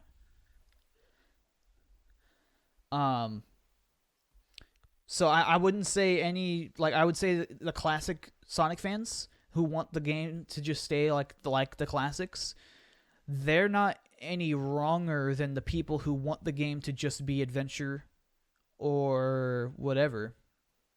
There's no... this goes both ways, right? But I guess that's why I have to preface my video, and I did preface it, and I tried to make it very clear that this is my perspective on the Metroid series. So objective truth on what a game series should be doing can be pretty hard to ascertain if it can be attained at all. So, I suppose that's me finishing up that statement. More diverse than a single idea. Metroid is defined by its formula, yes, but it can also be so much more. You don't have to like what a new entry in your favorite series does, but if you have an opinion on something, I feel it's important to separate yourself from that when critiquing something on its own merits. And that kind of it can be done in certain contexts, right? So like I was saying, the EFAP people, Mahler, JXE, whatever, they kind of champion this idea of emotionally detaching from what you're appraising and just focusing on measuring whether it adheres to a certain set of standards, which they call objective standards, right? And so for me, I have my own set of standards, right? Which kind of it does kind of come out of how I feel. Let me talk about how I kind of assessed established what my standards were for making that video. So I would take my experience with a game and just kind of think long and hard about how I felt about certain things and try to really just break down what made me feel certain ways when I played a game. And so from that, I tried to be as consistent as possible. Obviously, I mean, not everyone agrees that I was consistent, but that was the goal. So I just kind of took my feelings and tried to essentially describe a system of standards that was consistent with them, which is what everyone does. I think even Mahler and those people do that to an extent, because what they've said is they've talked about people offering them pushback for their objective criticisms, and what they've said is, well, I kind of got tired of being someone who needs to be intellectually stimulated during a movie and have things make sense and having it not happen, and so I'm just like bummed out about the movie now. So that was kind of like the motivation for him to start his channel and everything, and also like the lack of content talking about specifically that sort of area of storytelling. So yeah. What my main point in all that was, like, you're kind of operating under an assumption that it's possible to. It's not only possible, but it's obligatory to eliminate bias when you're speaking about something, like a video game, in a YouTube video, I suppose, or in a professional manner. And I think when he says a game on its own merits, I think that's kind of a loaded statement, because I mean, he has certain things certain compliments that he will give Fusion, certain opinions he has on Fusion, and he's kind of sneaking in the idea that, you know, if you don't also share these opinions or give these compliments, then you're just not really recognizing Fusion on its own merits. Right?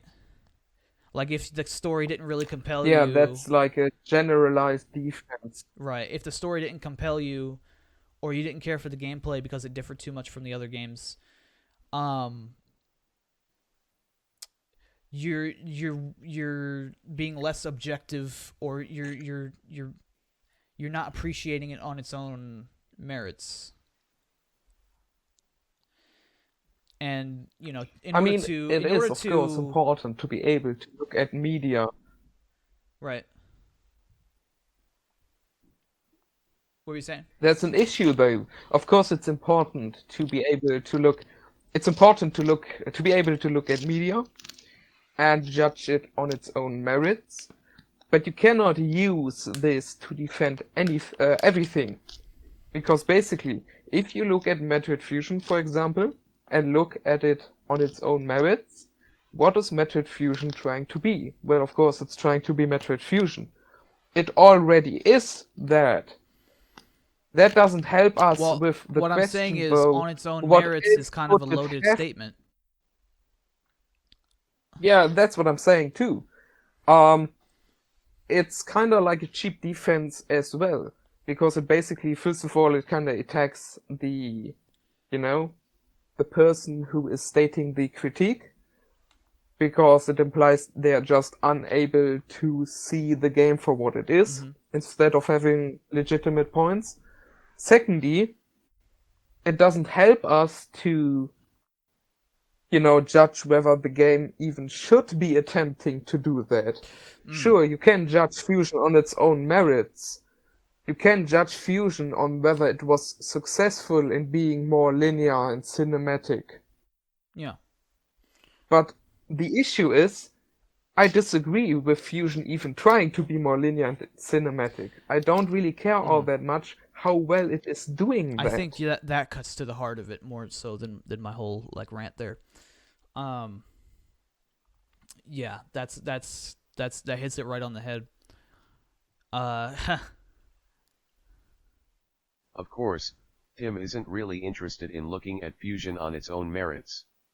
The I increased suppose if we define looking, Yeah, me neither. I Me neither. suppose if we define looking on its own merits in that way, then that is a true statement. I am not interested in looking at it based on what it's trying to achieve.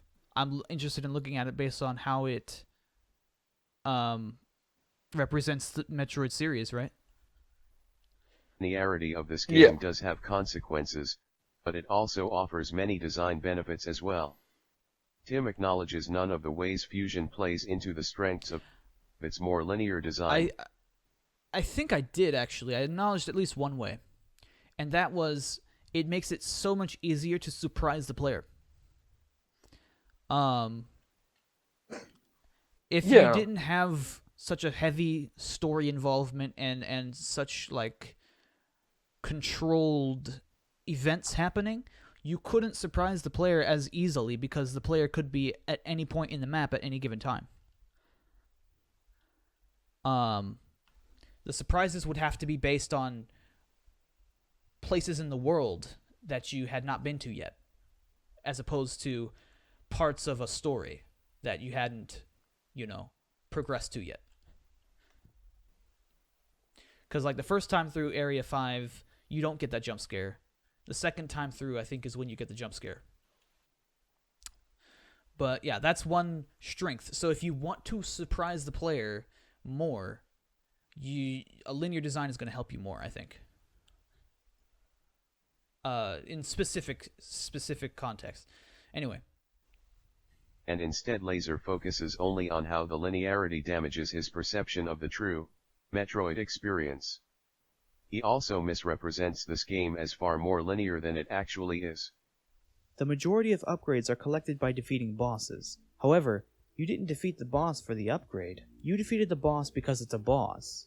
The game wanted the boss dead, and so you killed it. Therefore, the item you collected is just happenstance, a happy accident which may help you get back to the navigation room, but doesn't increase your explorative ability for earlier areas. This is true of all Metroid games. Now, I think what is happening is he's missing my point, but let me just hear him out so that we don't, assume. Yeah. All of them have bosses that reward upgrades. All Metroid games want you to defeat bosses. You defeat Dartus because you wandered into his arena and happened to drop Spider Ball. With Night. Okay, so he already kind of what do I want to say? Defeated his own point with the Thartus example. So I'm going to use Nightmare and Thartus as examples. So with Nightmare, the main point of Nightmare is that Adam has identified that he is a threat to the station, and that threat needs to be neutralized. Yeah. And you are sent to go do that. You were not told that you would be getting the gravity suit. Nobody even mentions the gravity suit. What you are told about is Nightmare. And you go into the boss battle, you know it's a boss battle, and you're going to defeat this boss. With Metroid Prime, what happens? You wander into Thartus' chamber, not knowing there's even a boss there, being surprised by the boss, defeating the boss ultimately because, you're here to fight it. And then the item you get afterwards, because of the openness of Prime, that item has much more weight attached to it because now you have to consider where you might use that. With Fusion, you really don't have to consider anything. All you have to do is just keep moving forward in the game, and it will kind of provide you places to use it along the way.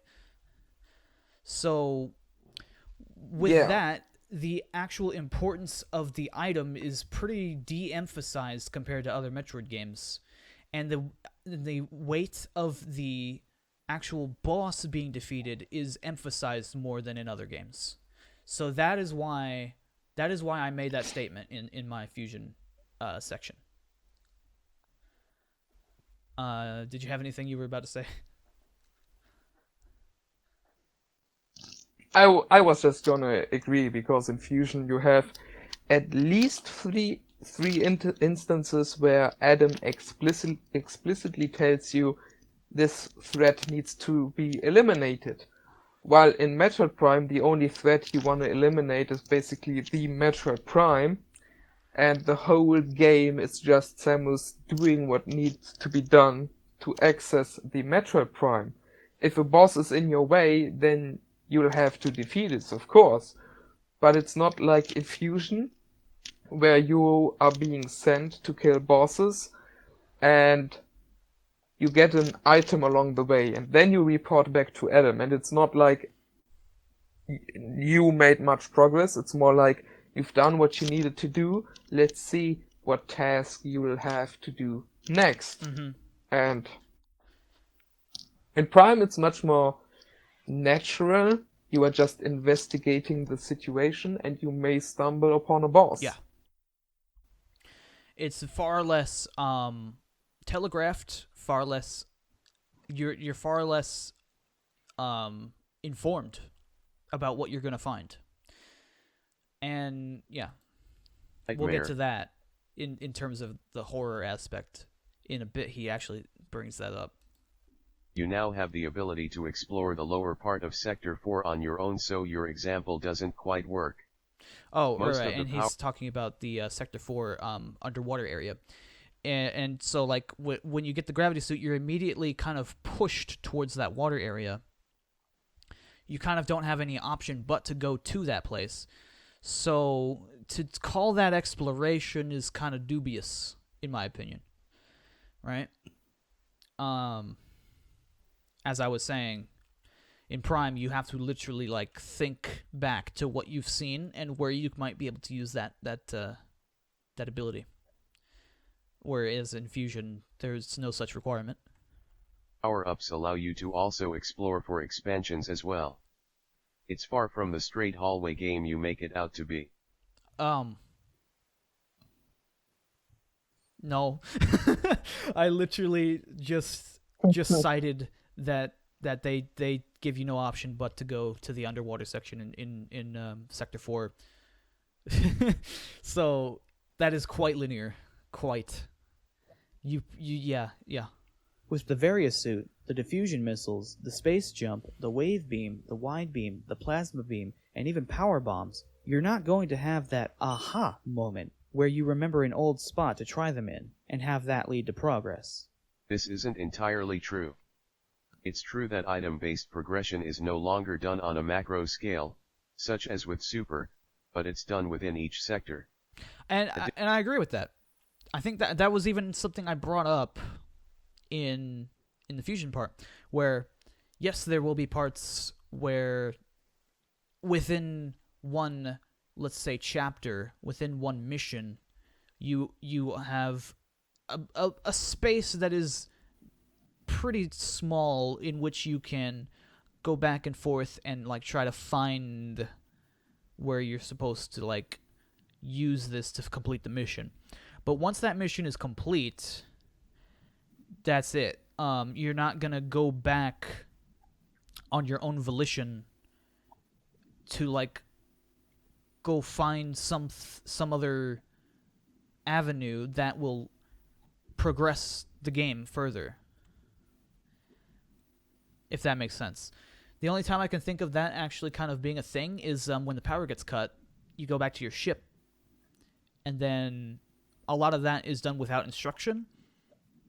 But even then, it's still roped off, very linear, to the point where you're not gonna mistakenly find some other place before you find exactly where you're supposed to go. Additionally, there are a host of opportunities to go backwards in order to use newly acquired upgrades to obtain missile tanks, power bomb tanks, and energy tanks. These are more useful than they've ever been because of Fusion's higher hitting and yeah, he's reiterating the point about optional upgrades, which I think we've been over. But like, again, Super Metroid offered you optional upgrades to go find, and also the main story to go find. Fusion has one less of those things, and so you can see why I would see it as a step down. I would think. Enemies and bosses. As discussed in your Prime section about the artifacts, exploration is intrinsically fun to do. Oh, and here's another thing. I think he misinterpreted my line here.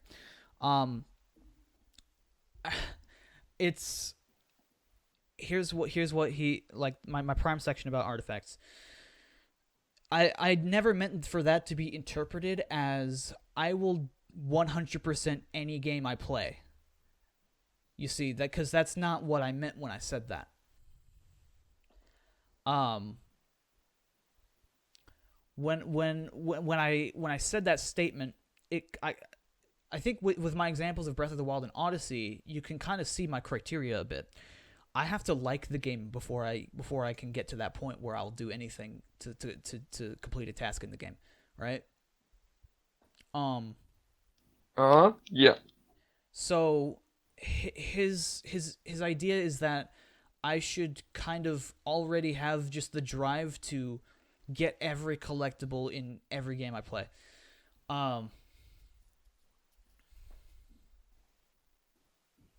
on, let me get my train of thought back on the tracks again.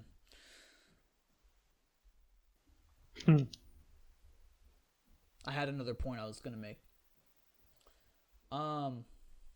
Okay. So, like, what Prime did was it gave me a thread to tug on. It gave me a new objective and also a way to solve that objective. And so what I did was I just enjoyed just going back through the world and doing that objective. I wasn't approaching the artifact hunt expecting the end of the game, kind of being so tired with it that I just wanted it to be over, and now you got to tell me I have more homework to do? Ugh. Which is kind of the attitude a lot of people take towards Prime. But to me, the artifact hunt opened up a new dimension of Prime's worlds, which wasn't originally there. Or it was originally there, actually, but it wasn't the focus until that moment. And so when a game gives me a new task like that, especially like even Breath of the Wild with the memories, or Mario Odyssey with all the dark side of the moon bullshit, the game, I love the game so much, and the game has been so good to me up to this point that I am glad to do those objectives. The thing is, if a game, like, you know, this is why he was saying he was confused that I wasn't more motivated to get the sequence breaks in Dread, and it's for the same reason. The Dread did not hook me enough to go for that stuff. It didn't treat me well on my first playthrough, and so I wasn't as inclined to go back to try to find sequence breaks. I just hadn't enjoyed my experience with the game because of that lack of freedom. So honestly, even if I knew all the sequence breaks, I still wouldn't want to go back and replay Dread just to get just to follow a different path through the same shitty story. So, like, that's kind of the ultimate point against his sequence breaking argument right there. Is you know, in order for me to do that exploration for exploration's sake, I have to enjoy the first part of the exploration first. You know, it's like, yeah, you could probably think of a better analogy than I could for that. It's like asking for someone to do something before you even met or something like that. I don't know if you had anything to say about that. No, I completely understand what you're trying to say. And maybe we should just clarify that we do not agree with the consensus that the artifact hunt in Metroid Prime is bad. We think it's a little weak. We agree that it deserves some criticism. What do you mean we? But we What do not what do you mean we? agree. What do you mean we? No, that was the reason I was defending the artifact hunt, is because I think to my mind, if a game captures me that much, like, yeah, send me on a scavenger hunt. I don't give a fuck. Like, Yeah, but that's the achievement of everything before the scavenger hunt. You know what I mean? I suppose That's so. Metroid Prime being awesome. What I was just gonna say is that we do not agree with the general consensus that the artifact hunts are bad and they are just artificial lengthening of the game. right. I mean, if you want that extrinsic motivation, it also gives you an opportunity to go collect those optional upgrades that you might have otherwise ignored. And maybe get some extra lore on the way if you miss some. So, yeah, one more lap of the world. True. And I suppose, people can get frustrated at Prime in general for that. So, like, I mean, I could go off on so many tangents. Like, the Geek Critique's review of Prime, he had hints turned on. And he was getting super annoyed that Prime kept giving him different places to go and not giving him a straightforward way to get there. That's ouch. Yeah. Let's also quickly say we do not like the hint system. We do not think Metroid Well, yeah. Prime is a perfect game. Well, no, I was. You know my stance on the hint system is just make it a separate game mode. Yeah, but people don't know that stance, or they may not know. Oh, they may not. Now know. they Okay. know. Well, I did mention it earlier, but yeah. We do think of Prime as a masterpiece, but we don't think of it as a supernatural Uber game which was gifted to us by the heavens Yeah. and is impossible to find flaws Yeah, that's in. another thing. Is like I kind of shot myself in the foot when I was saying Super Metroid was the perfection of the Metroidvania genre, because what people heard when they heard that was you cannot do better than Super Metroid in any regard at all.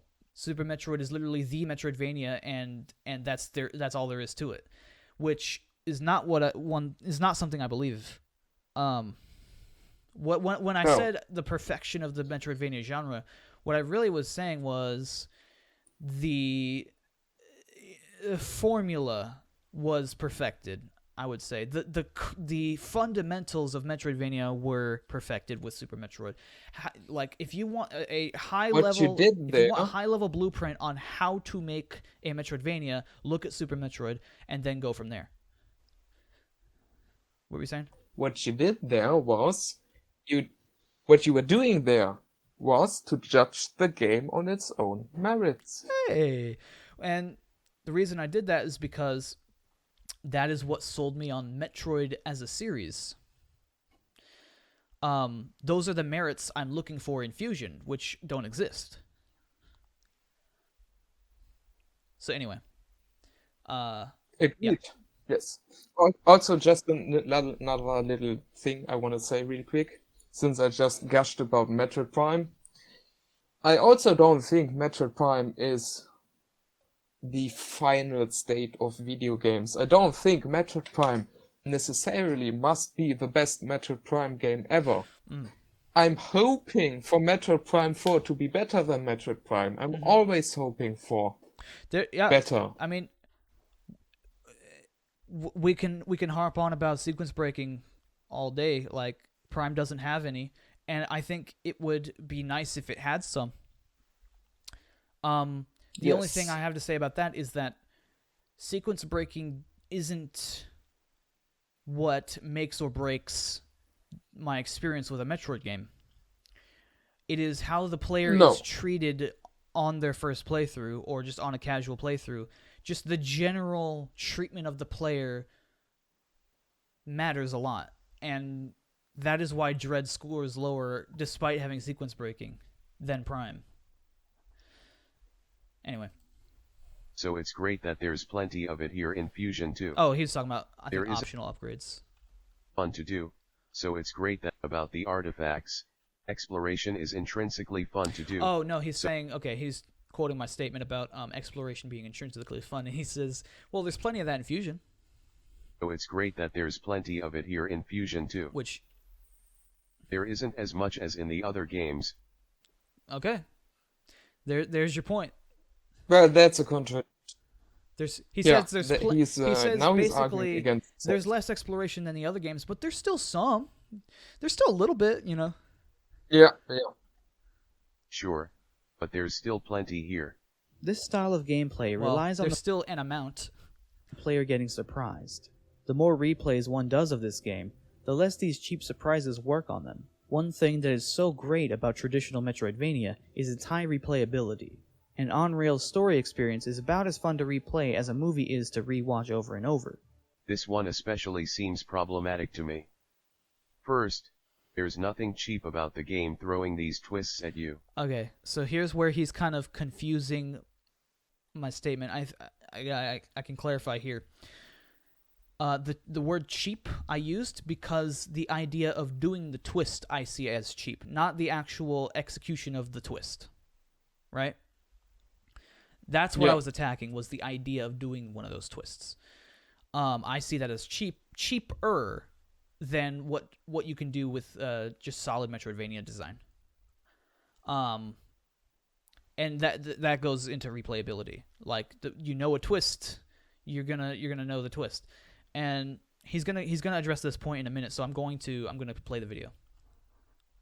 It's built through the whole story that the X are growing as a bigger threat and spreading throughout the station.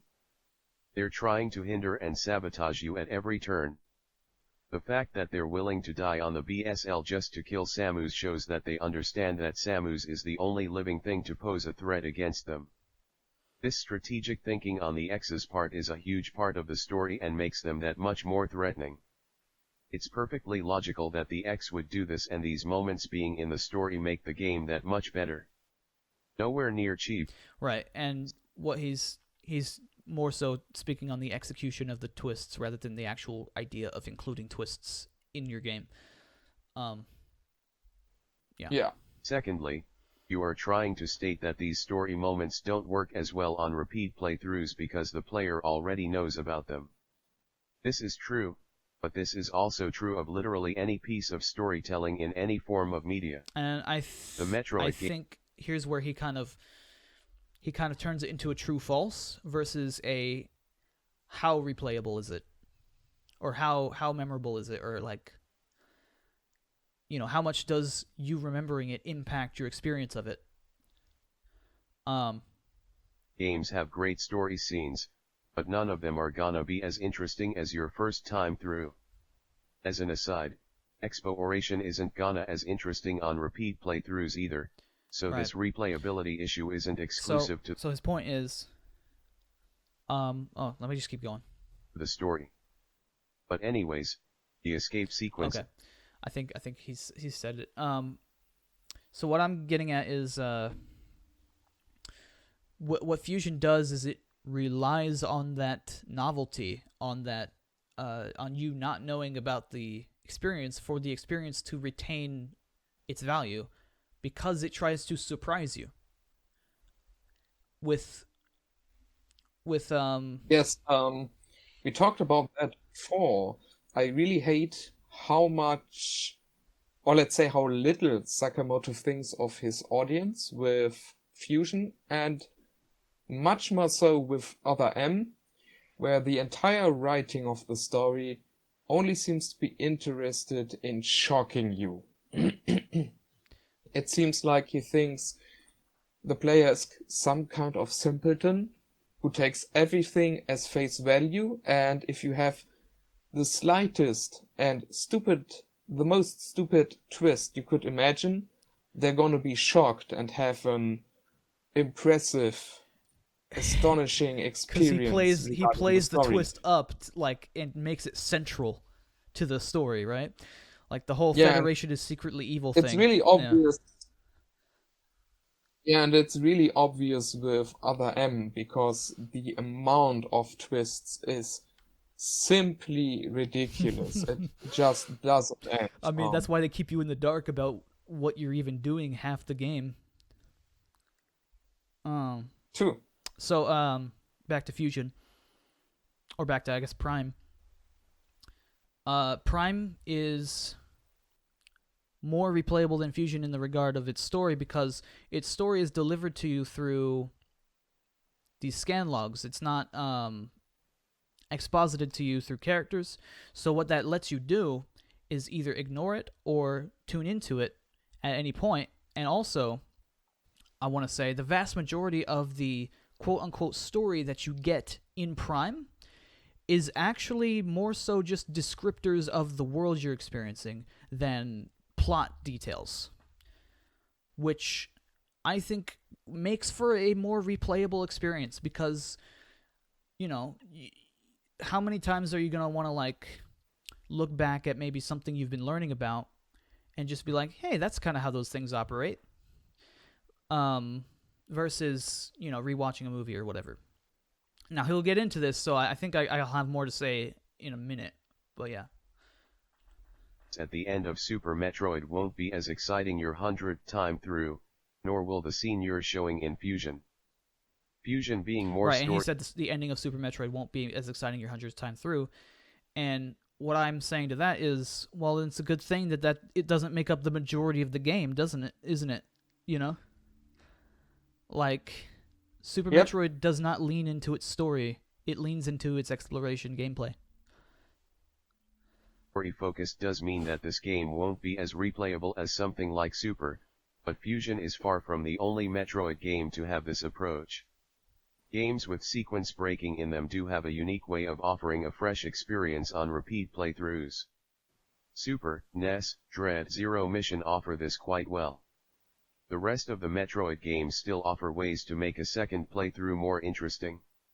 Every Metroid fan knows these games rate your item collection percentage and final game time. So you're saying you could speedrun them your second time through, or you could go for a completionist route your second time through.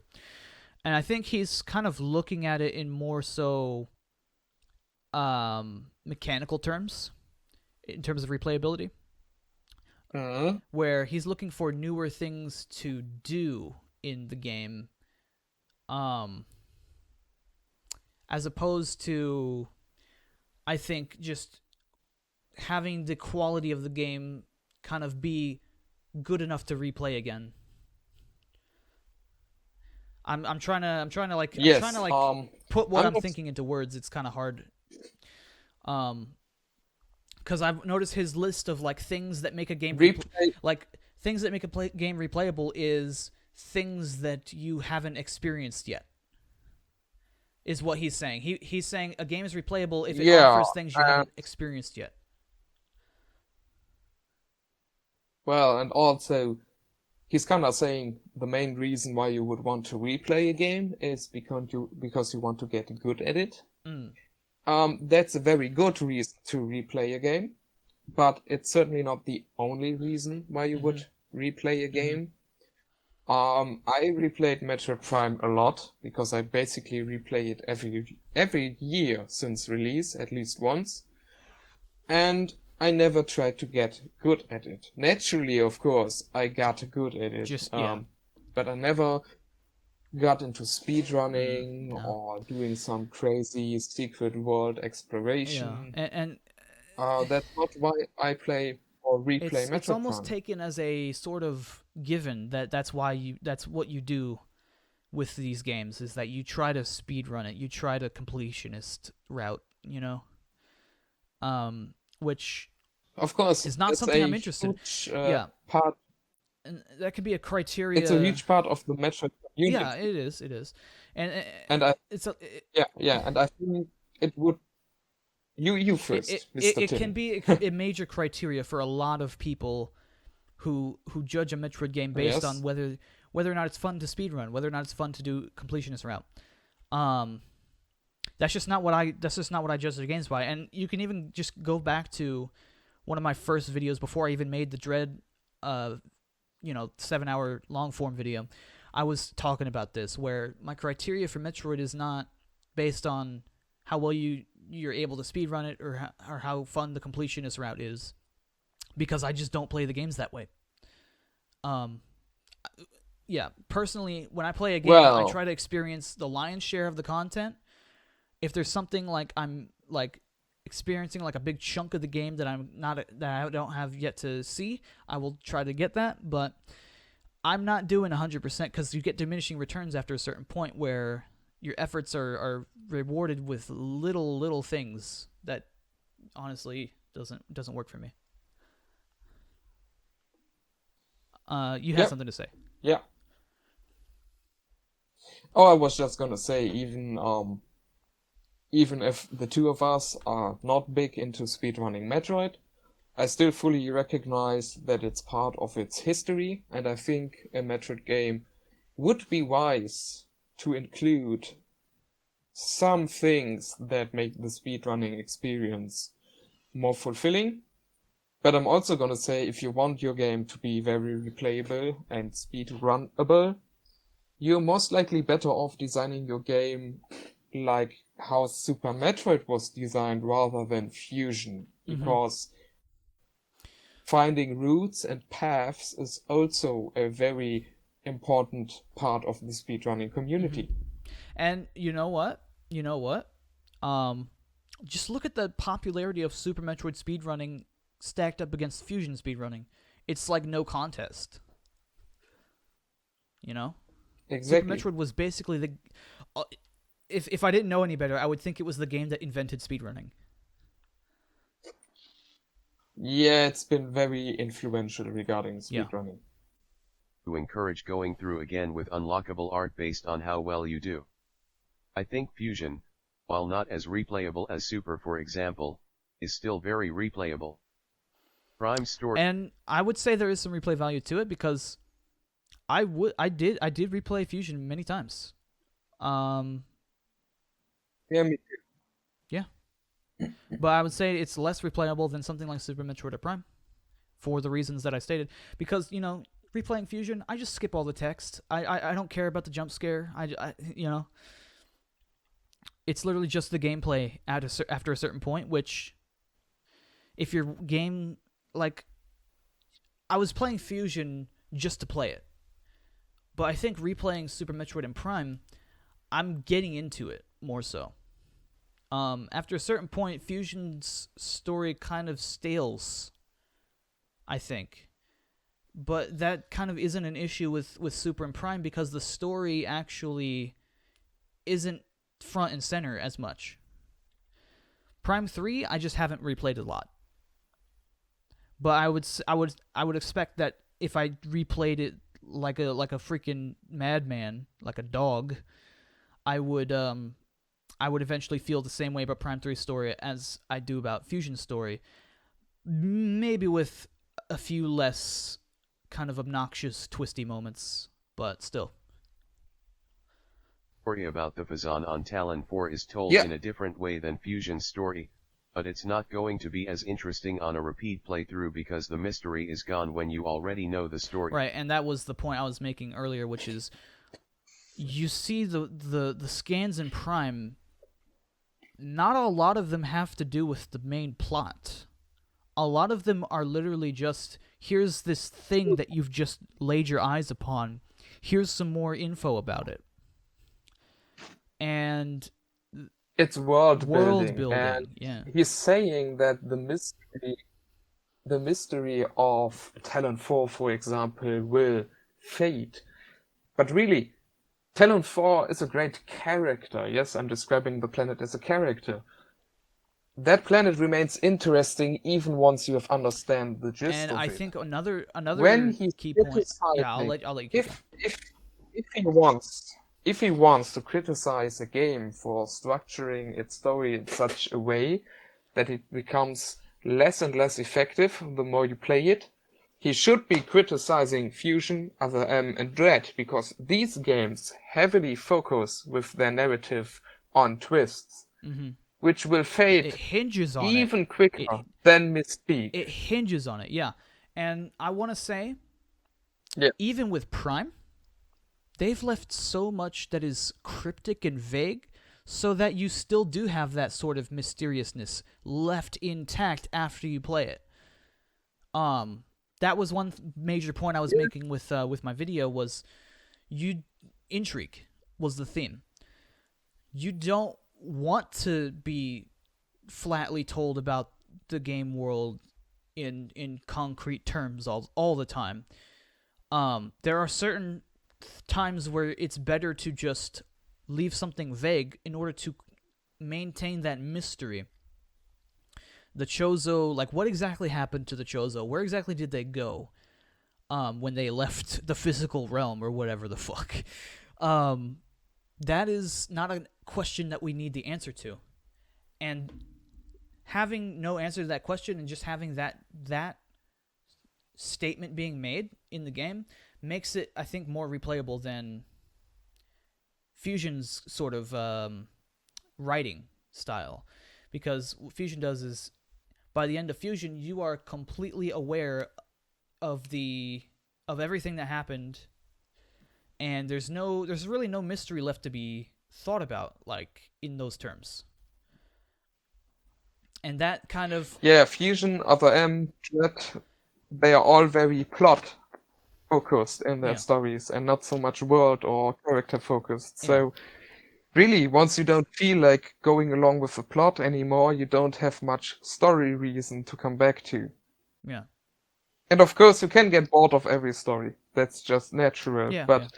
if you are going to argue for a story that is more replayable, you're better off with something like a Metroid, which you actively collect, which you put and piece together like a puzzle, which has a lot of information to dig into, and which is also optional. So if you're not feeling it for a moment, you can just skip parts of it and come back to it later. Yeah. And that actually You're kind much of better off makes it doing more that, replayable just- anyway, because no two playthroughs you're not going to read the same information on any two playthroughs. Possibly not, no. But with Fusion, you're going to read all the same information every playthrough because, it's not optional.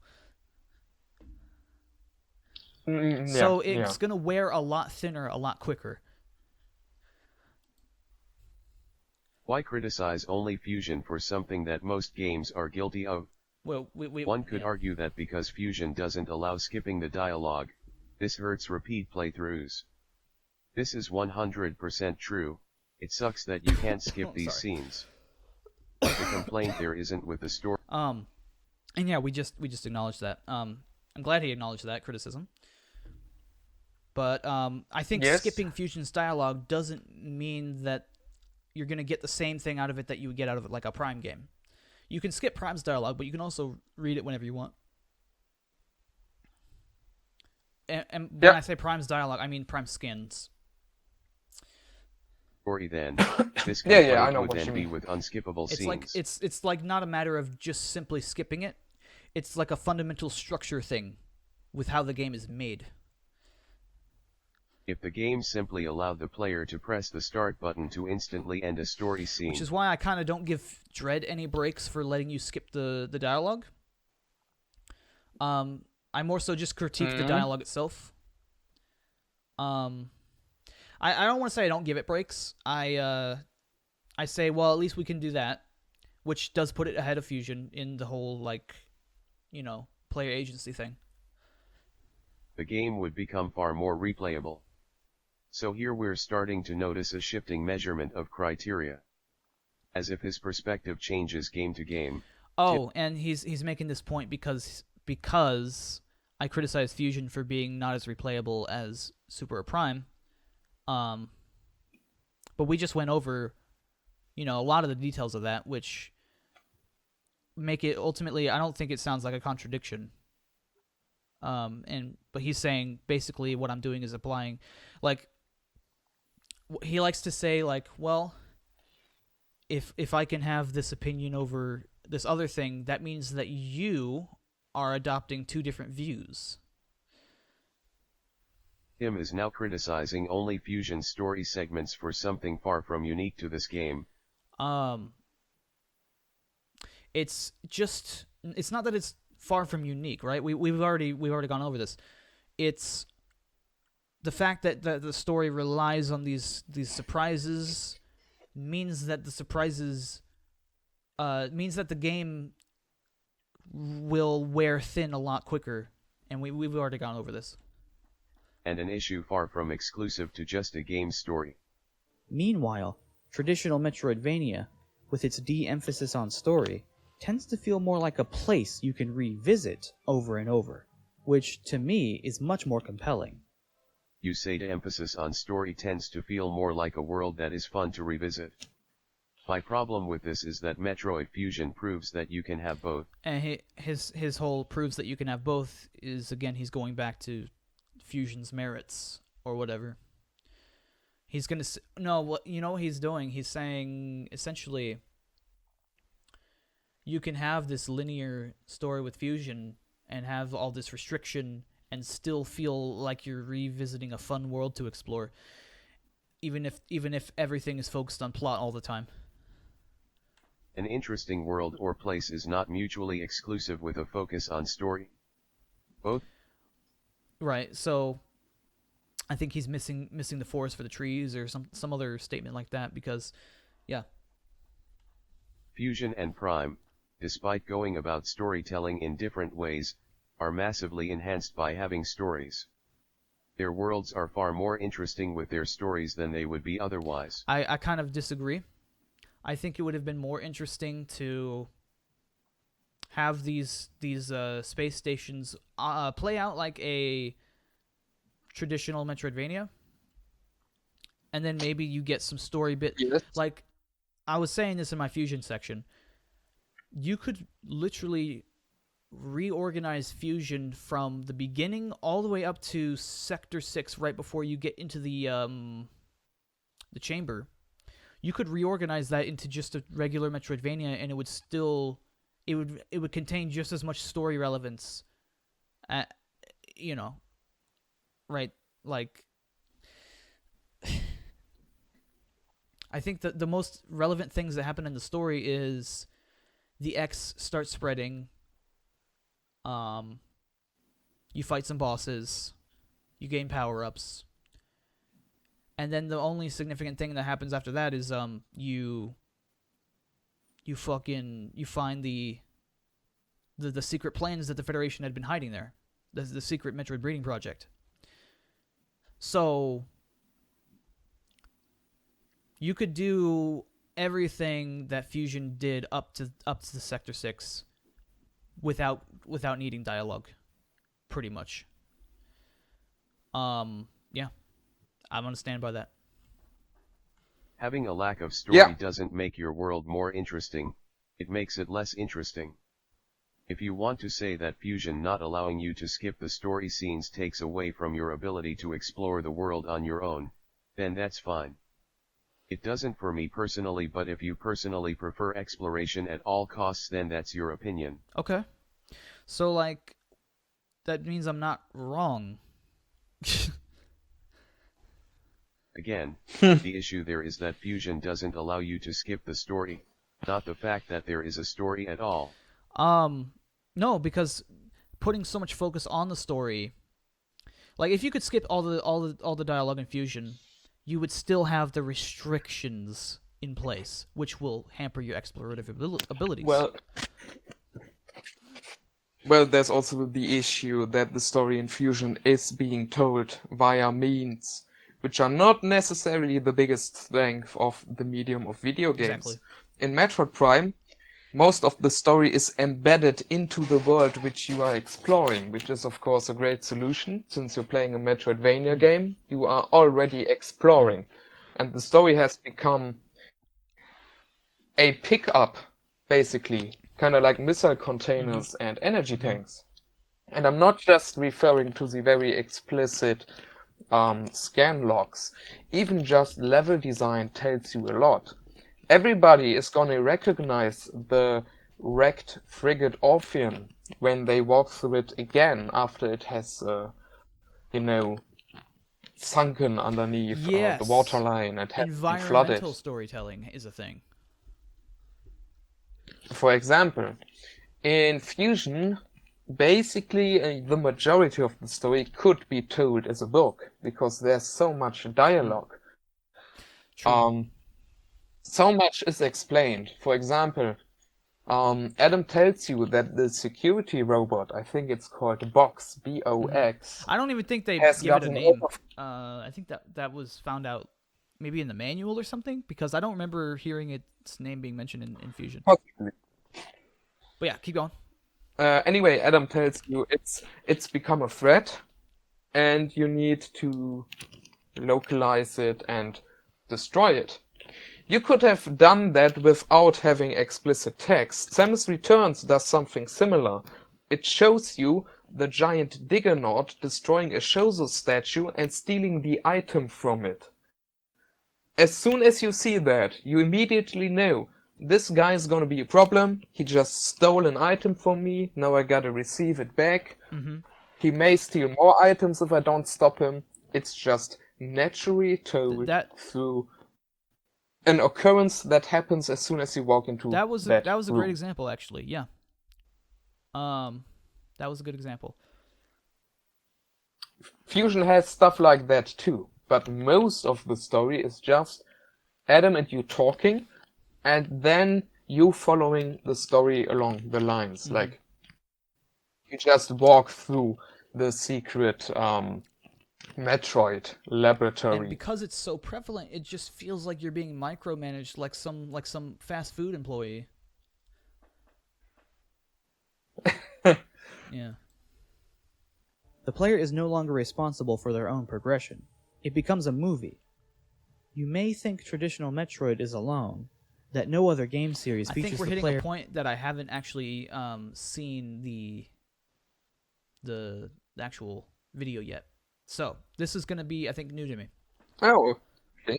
Yeah, me and my roommate, we watched it one night, and that actually kind of opened my eyes a bit. I'm like, wow, I'm actually impressed by the by that intro, how respectful it was, and I think it would be good talking material. So here we are. As the only active agent making changes to the world, but you'd be wrong for thinking that. Games like Ocarina of Time, Majora's Mask, Super Mario 64, Zelda Breath of the Wild, Super Mario Odyssey, Skyrim, Minecraft, most other Metroidvanias, and even Grand Theft Auto have such a structure. I probably haven't even scratched the surface of the number of games that do this. What? Ocarina of Time and Majora's Mask are quite linear in terms of ordering of progression He doesn't event. know what I was actually listing off those games for.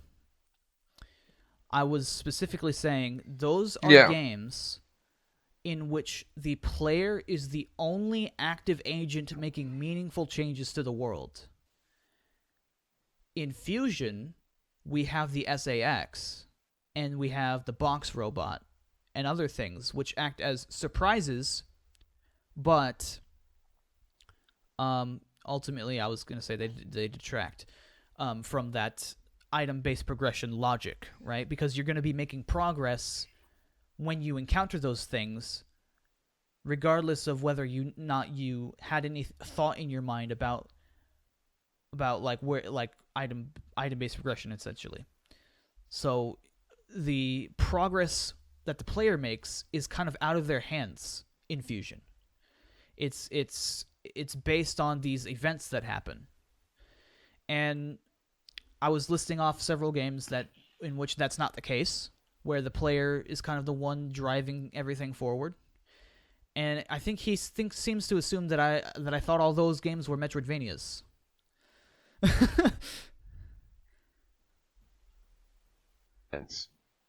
But aside from that, this is again entirely subjective.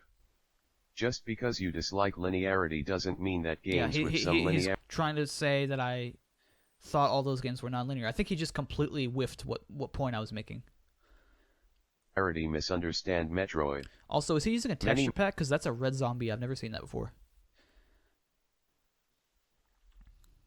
Metroid fans love the games with linear in progression. Fusion. I don't remember any red zombies. Yeah. Or actually, I think it's a ROM hack. Even the Prime games have extremely linear I don't remember any of this, progression. actually. Yeah, it's a ROM hack. The world is non-linear, yes, but you will always collect every item in order. Even Super Metroid is far more linear than you right, seem and now to he's kind of realize. just harping on about linearity and what it means, which we can get into that, I guess, if that's the conversation he wants to have. Let's listen. Well, It's here yeah. where we can no longer ignore the overwhelmingly apparent shift in Tim's approach to analysis. It's here where Tim's hand is revealed. The classic linearity bad. Okay. So we can linearity.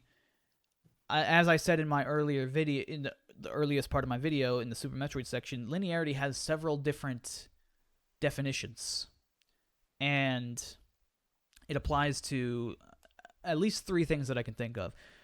And forgive me because I defined those very clearly and said which one I was going to use, and then I proceeded to conflate it myself in later videos.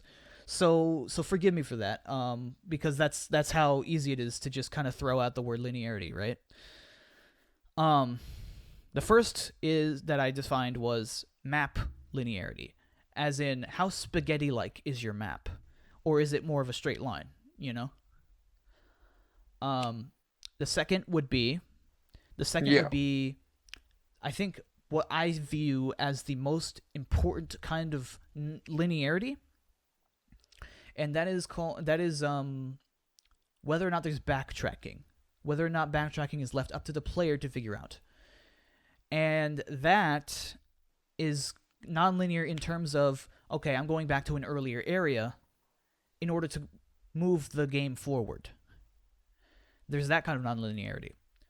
And then the third one is sequence breaking, meaning nonlinear item collection order, in which you can collect a certain item before another item in one playthrough, and then get them the opposite order the other playthrough. So when I would say most times when I'm trying to emphasize linearity versus nonlinearity, emotionally, if it sounds like I'm being overly emotional about it, or if I'm just complaining about some sort of form of linearity, it's probably that second type, backtracking. I want backtracking in my games, and that is usually it. So, yeah, what were you saying? You had something? I was just gonna say that he's right. Metroid Prime has a mostly linear item progression within its mostly non-linear and open world. That's an issue. That's not what we're advocating for when we're praising Metroid Prime. That's something I would like to see changed in the future of Metroid and Metroid The Prime. addition of sequence breaking. Well, maybe even the removal of a sequence, Oh, because let's look at Breath of the Well, Wild, that's Hollow Knight kind of just again. the extremist version of it, like Hollow Knight style. Yes. Or let's look at Super Metroid. It's kind of hard to tell when you are sequence breaking. You reach a certain point where you just seem to have different options, and you just choose whatever one you like. So after a certain point, I think what he's saying about Super being more linear than you realize is that if you're going by path of least resistance, you're gonna go generally through a specific order, right? Yeah. And the same can be said about Dread. I just think that Super Metroid sequence breaks are more easier to figure out and ascertain and execute on than Dread's. That's where I think they differ. But he's now going to tell us about his opinion on linearity bad, right? Where Tim's hand is revealed. Well, within Metroid. Yes. Classic linearity bad. This not so subtle opinion undercurrents the entire video. The problem that I have with this is not that he dislikes more linear games, but that he uses this metric as a measurement to determine whether or not a Metroid video game is a true Metroid game. Okay. So when you say a true Metroid game, Well, wait. Hold on I don't even think I Hold on said a second. a true Metroid game. I don't even think I said that. I did say Fusion is not representative of the Metroid series. I did say that, and I said that because There's of... a fallacy Okay, here. what? He's saying... Oops. Hold on a second. Oh, okay. That was my mic falling Oh, down. okay. Now I'm back. He has, let's say, strawmanned you by saying linearity bad. Now, what he's basically criticizing about you is that you are apparently saying that linearity in a game is always bad. And now he's bringing it back to Metroid. That's the fallacy. Linearity in a Metroid game is what we don't want to see. I see what you're saying.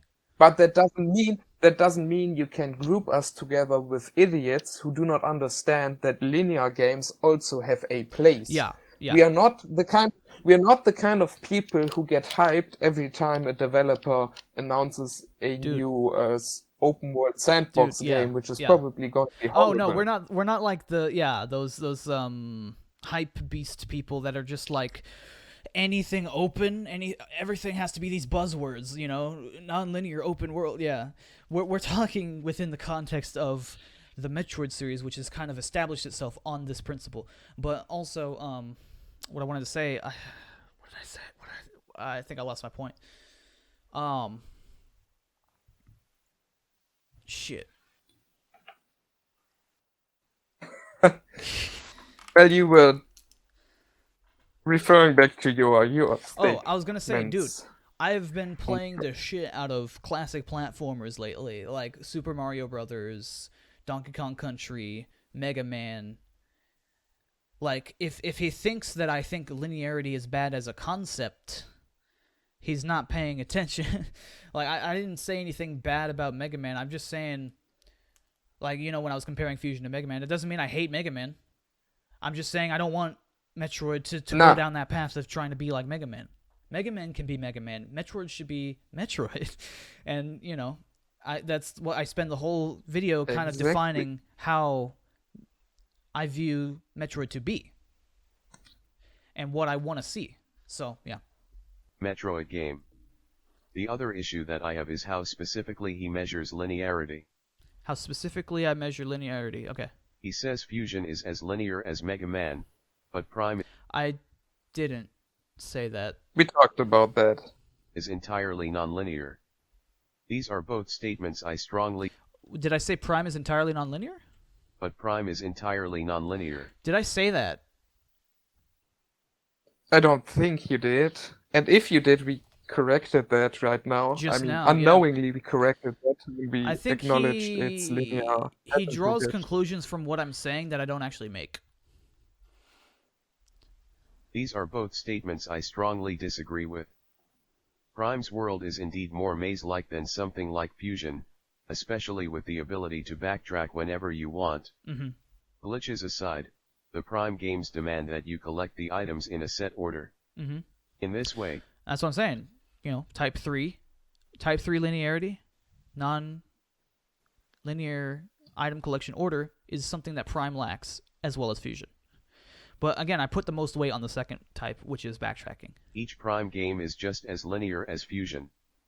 There certainly are differences, but Fusion is not completely unlike the other Metroid games. And aside from that, his measurements of quality are wildly shifting from the other games to this one. I refuse to believe that this is a coincidence. Tim will continue this trend as the video continues, so it will only become increasingly apparent that he approaches analyzing what he deems linear Metroid games, in an entirely different fashion from that which he approached the others.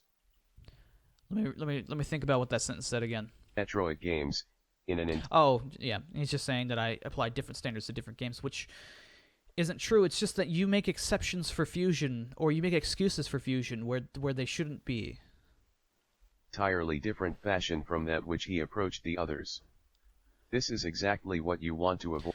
And it's not that you're making excuses for Fusion, it's that you're kind of treating your view of Fusion as if it's something that I should inherently have by default. When analyzing that you media, need to agree with. Especially if in your own words you're trying to make an objective statement. Right, and I shot myself in the foot trying to say objective, but even then, I never said that my opinions on the actual way the games are made, like the actual linearity versus non-linearity debate, I never said I was speaking objectively on that subject. The only time I shot myself in the foot saying objective is when I'm talking about story. It's basically synonymous with any game that doesn't prioritize an on-rail story over all other aspects. Fusion does not prioritize its story over all other aspects. It damn near does. If not completely, then it does majority, you know?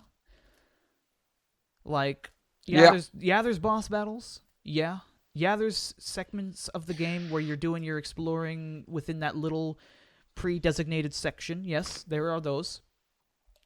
But I mean, those are all punctuated by the story and what you're being told to do in that moment. According to the word of the director of Metroid Fusion, the true peak or true vision, or however he called it, for Metroid is Other M.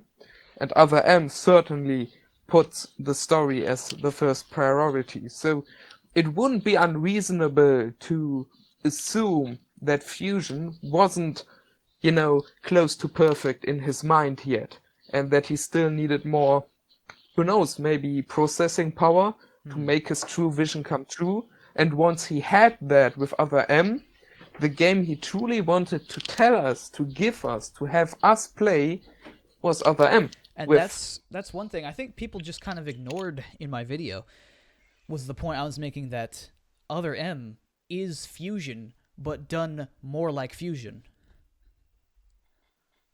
Yeah, that's the argument of direction again. If you keep pushing from where Super went with Fusion, and you now push it even one step further, you're going into a direction of Other M, and eventually even further than that. Eventually you would end up literally with a game... Detroit Become Human, or Heavy Rain, that kind of territory. Exactly. And I'm wondering what Sakamoto thought of those games when he saw them. I'm wondering if he liked what he saw. This is yet another incredible when those games came out. Exaggeration. He's trying to reduce all of the gameplay on offer in Fusion to little more than a movie-like experience. I appreciate. I mean, I'm referring to the context of the gameplay, right? Not the literal. Yeah. Like, yes, you jump just like in Super Metroid. You also jump, but the context of that jump is the gameplay flow, like the game loop, whatever you want to call it. Appreciate when this interactive medium truly takes advantage of its own interactive nature, not prioritizing a predetermined story sequence, hurting the player like some kid on a school field trip, but instead providing the player with a world full of interactive systems and letting them discover how it works at their own pace. What I've kind of outlined here was sort of a hands-off game design where, you have things in the world that the player can experience, but it's up to the player to actually drive that forward and interact with those things, right? Yeah. Versus a game which just kind of tries to push you along, like pushing you on your back and just being like, you're slowing down, you gotta keep moving, This is incredibly reductive. By contrasting this statement against Fusion, he's implying Fusion fails to take advantage of being an interactive experience. Tim C. Okay. I want to say the game doesn't take as much advantage of being an interactive experience as the others that I've mentioned and that I provided examples for. There is a spectrum here when you're kind of trying to make it a binary. That's another thing he likes to do here with his arguments, is try to make things a black and white when it's really a spectrum. And I think that's actually literally a fallacy that people outline, where you try to paint things in either this or that terms when it can be like a gradual thing. I don't think Fusion takes advantage of its own medium as well as Prime, Super Metroid, Seems to Zenith that I showed, Anti-Chamber that I showed, because those take the interactivity and actually it drives you forward in the game. Conveniently forget literally everything that happens in Fusion that isn't in one of the navigation rooms. The combat, the Right, like this is the argument you form when you assume that I said that Fusion takes no advantage of being a video game. Exploration, the item hunt, the puzzles, all of it is omitted to further reinforce his narrative that Fusion is basically a movie. Obviously, this is nowhere near true. This segment about fusion is Felix, I think you hit the nail on the head early on. That it's not about that fusion is there. It's that fusion is pointing us in that direction. Right? I alluded to Other M a few times in my fusion section where I talked about, okay, so this is kind of laying the groundwork of what Other M would become. supposed to be based on the perspective outlined in the previous segments about the other games, but instead it feels like Tim is trying so hard to misrepresent the source material. Saying things like Mega Man level design and basically a movie take this analysis far beyond his personal views on the matter. How has it escaped the realm of my perspective? So me saying those statements makes it not my opinion anymore. It means I'm trying to make a statement as objective fact for everyone. This isn't just a matter of opinion either. These are just factually incorrect statements about the game. I think he's like not separating an expression of hyperbole from just literal description. Like, okay, I would expect him to respond this way if I had said Fusion is literally exactly like Mega Man 2. Or if I would have said Fusion is literally just a movie. Then I would expect this response from him, but I did not say those things. He's taking what I said and kind of pushing it past what I actually said. Yeah. For him to misrepresent the game so incredibly, I can't take his points about the game seriously anymore because they are now instead about some... I think you're just hearing what you want to hear, Whittle. I think that's what's happening here. Imaginary version of the game in his mind. This is extremely telling of Tim's approach to analysis. As this analysis continues, you'll notice a pattern in Tim's ever-changing criteria when discussing games he deems linear or non-linear. Like Zero Mission, it also suffers from too much brightness. Plus, it surrounds all its geometry in this ugly red outline. It's well known that the original Game Boy Advance released without a backlight. I'm willing to bet that Nintendo had a mandate that every game remain readable even in unfavorable lighting. This is more of a Nintendo complaint than a Fusion complaint, but this hardware decision handicaps not only Fusion, but a lot of games. It's one of those cheap-ass Nintendo decisions that had a strong negative impact on the art. You dislike the use of color in the environments of Fusion for being too colorful.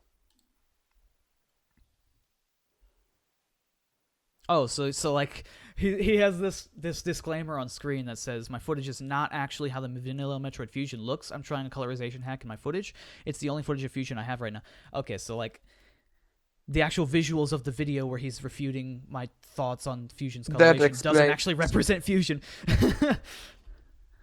Okay, yeah. That explains a lot of the footage you've been watching. Yeah, the red zombie, don't you remember? Yeah, the red zombies. I was saying it might have been a ROM hack. Yeah.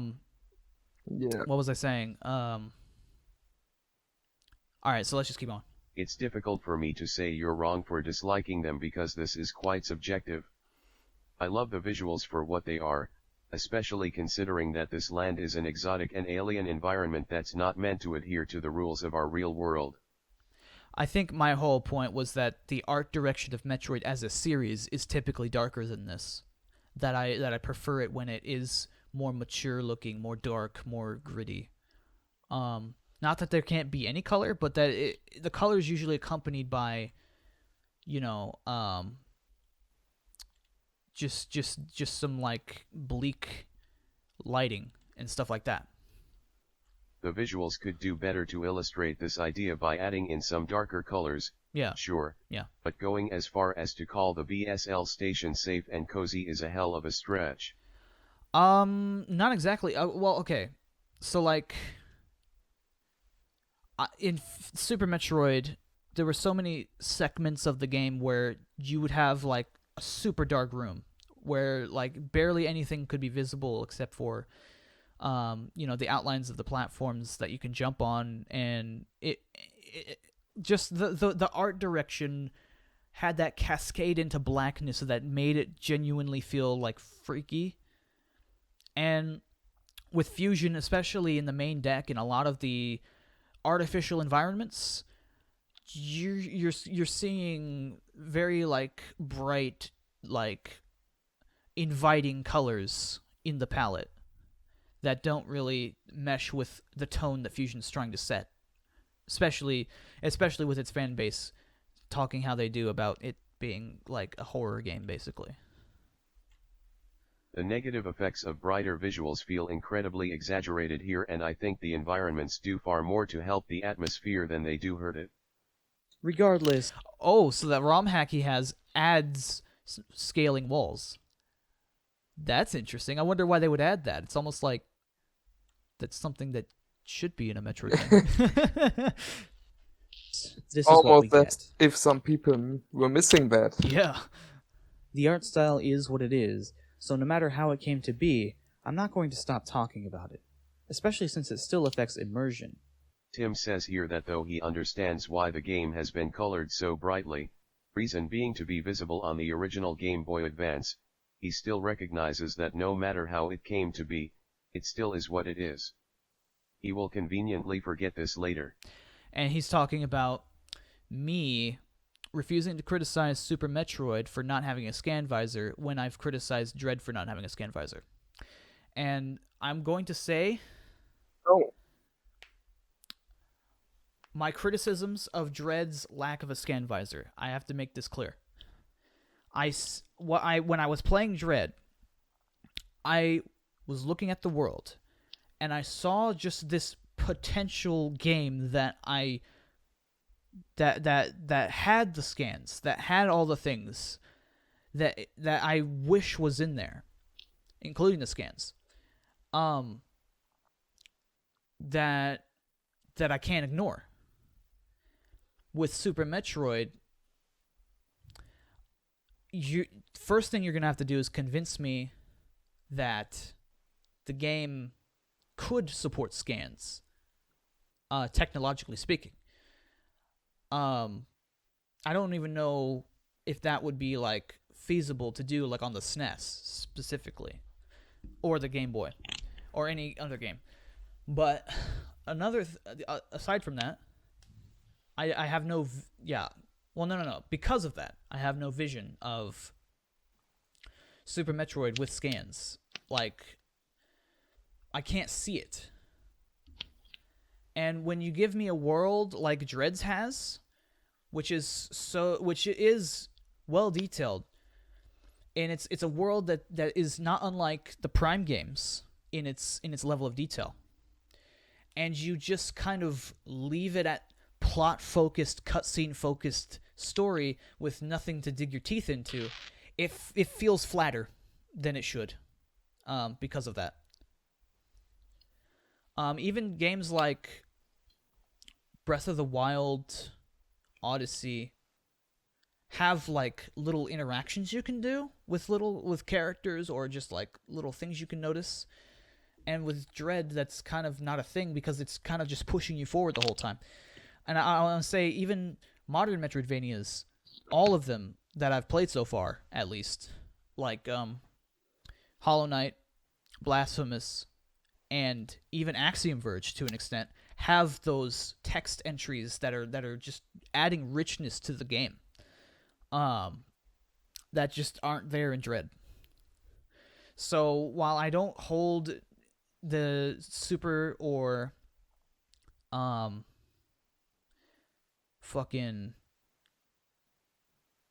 don't hold Super, Zero Mission, or Fusion to that standard, because the scan visor doesn't seem like it would be technically possible, and because the scan visor wasn't even invented at the time.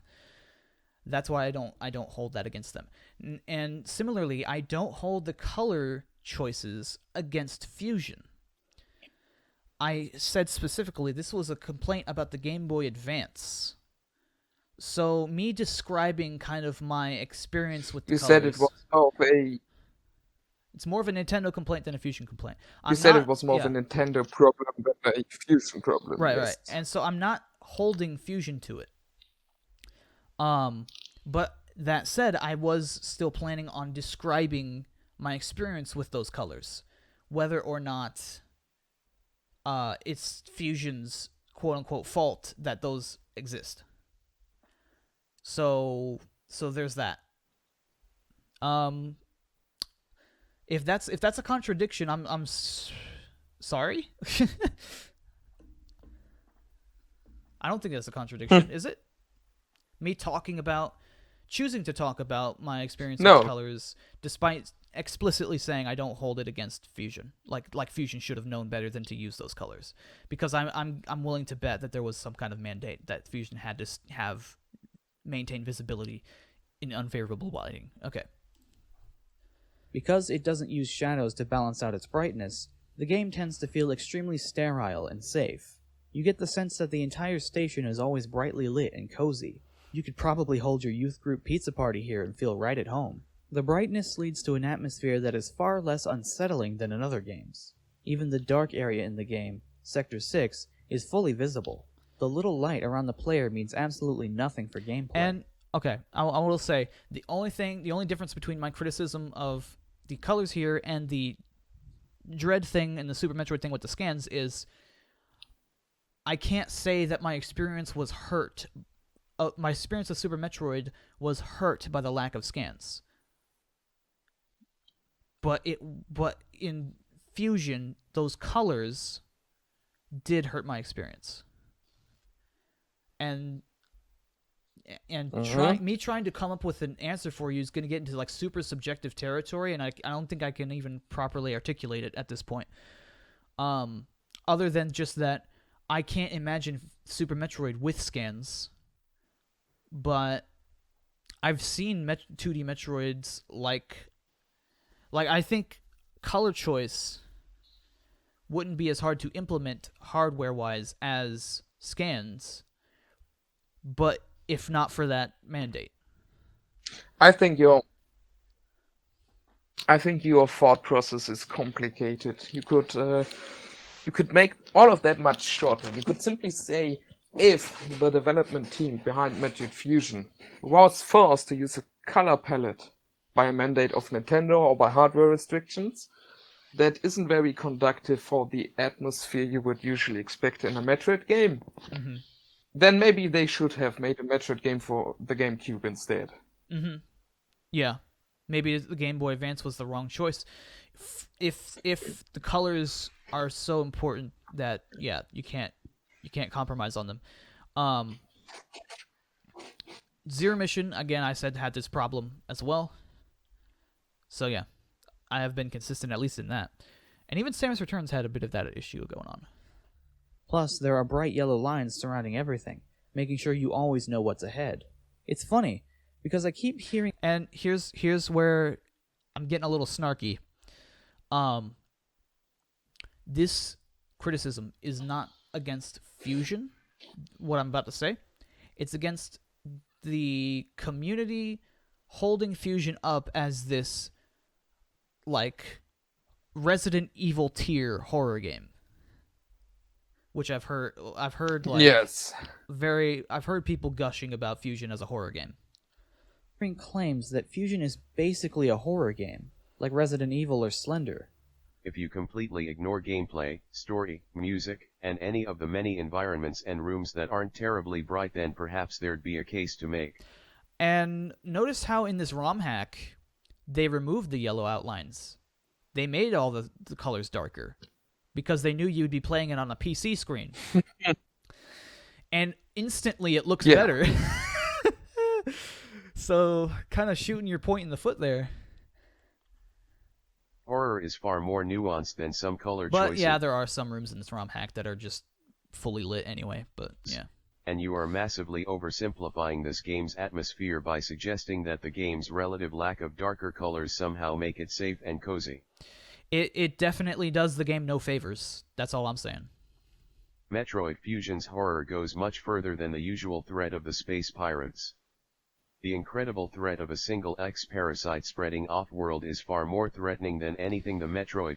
I mean, you can say that this enemy is the most threatening thing the series has ever seen. You know? This is... Oh, Tim, are you saying this enemy, the X, is the most threatening thing? Oh, fuck off. Because it's just the thing from another world. It is just we the thing. all know that. But yeah, you can make that claim in the story and still not deliver the actual like visceral feeling of threat with it, and I think this game does that. I mean, He's Kirby basically is saying like that any most... claims that the Metroid Fusion story makes are automatically true. If the Metroid Fusion story says that it's scary, then it's scary. You know? Yeah, that's of course completely wrong. As he has said himself, there's more to the atmosphere than just such simple statements. And I want to clarify. I'm not trying to strawman him. He would say that the execution of Fusion also supports this, which I just kind of don't agree with. So where are we left? What are we left with? I don't know. Just my perspective and yours. I don't. Yeah. Franchise has seen before or since. Not only are X parasites rapidly spreading on the BSL. Again, he's just naming facts about this fictional creature that's supposed to scare you. But they have Samus's armor at the height of her ability. Like, am I supposed to feel scared by knowing these facts? If it's not like portrayed to me in a particularly threatening way. I mean, yeah. The stakes of the story being high does not necessarily mean a high amount of tension. There's several other factors which need to be taken into consideration. Is the threat personal? Do we have a connection with the character who is being threatened? For example, we watched The Cabin in the Woods recently together, and the biggest threat ever is looming. Over godlike creatures which will destroy the entire world and all living creatures on it. But once you get to that revelation, there's almost no tension anymore. Yeah. Because at that point, the movie has basically devolved into A, chaos, B, parody and satire, and C, a commentary on horror movies in general and how it's more meta. Audience studios... Yeah, exactly. Meanwhile, you got something like, let's say, John Wick, which is a story about a dude who's pissed he got his car stolen and his dog killed. Yep. People love this character and are very much in line with the story. Granted, John Wick is mostly about the action, but there's still a lot of tension and character motivation which people do connect with, despite the fact that the stakes are very low. He could have just bought another car and another dog and be like, fuck, I got robbed and all of this is shitty, but I'm gonna survive. There would be no tension at that point. Yeah. So stakes are not necessarily tied to the tension you feel about the story. There are certain stories where literally the story is, does she like me or not? And that can be filled with tension. And that can have you on the edge of your seat. Allow me the little tangents. Yes. Dread does this much better than Fusion, because Dread doesn't have X parasites at the beginning. But then, due to a little accidental breach of quarantine, which you had to quarantine. Thank you very much. Yep. Due to a little breach in that, the X get to spread all over the planet.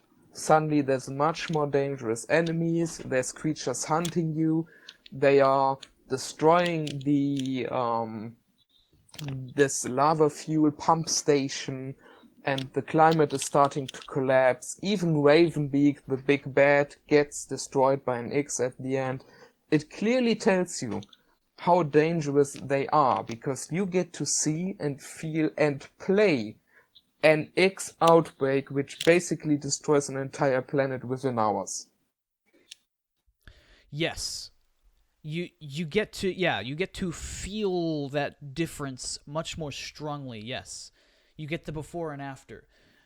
Fusion kind of only gives you the after, and it's almost like, again, the enemies kind of function similar enough to normal enemies that you're just kind of like, oh, the pickups look different now. That's kind of the point I was making with my X section. Yeah. So like the rote facts about the story aren't enough to generate tension. That's the point we're making. The game does lots to elevate the tension to new heights, and you seem to have conveniently forgotten. Once you're done with that initial mission in an I mean, it's just ironic that he said that right after our whole thing. area, the music never returns.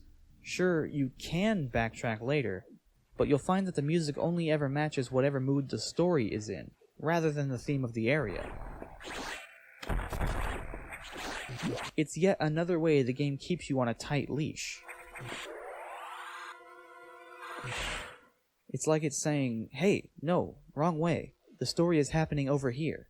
It's very clear that, even though some backtracking is allowed, the true experience is meant to be a straight shot through each story moment, strictly obeying Adam. He suggests that the music following the story rather than the levels is another way the game keeps you on a tight leash. It's true that it doesn't facilitate explorative gameplay as well as it would if the music always matched the levels, but this is again just a massive exaggeration. The music Exaggeration? I mean, I showed examples. doesn't force you to do anything. Oh, I see what you're saying. No, it's just reinforcing that idea that's constantly in your head of whatever you're doing in this room is not what you should be doing. It's really the music tells you a lot about the priorities of the game and Yes. what the developer expects of the player right now. Yes. No, it doesn't. Like the music isn't what's You're not keeping on you a on a approach leash. like I'm saying, no, it makes but each area you go back to feel like you're walking backstage on a screenplay or on just a stage play, and you're not supposed to be there. You're walking backstage, you're not supposed to be there because the stage play is happening over here. You got to go back to the audience. You got to go back to where you're supposed to be. Right?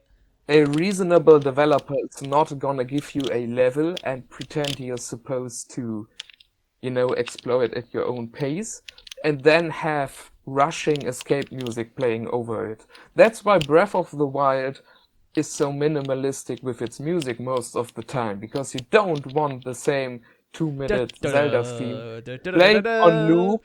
Yeah. You don't want that when you've just spent 3 hours walking through a forest because you've made the questionable decision that you want to collect every single apple in that forest. Wherever you would want to do that, but you can. That's freedom. That's exploration. A weird way of exploration.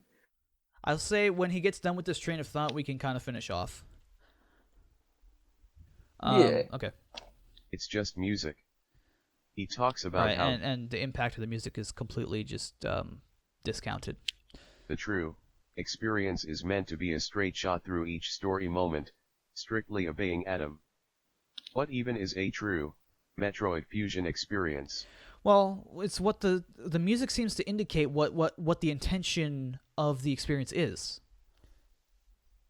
Right? We just went through that.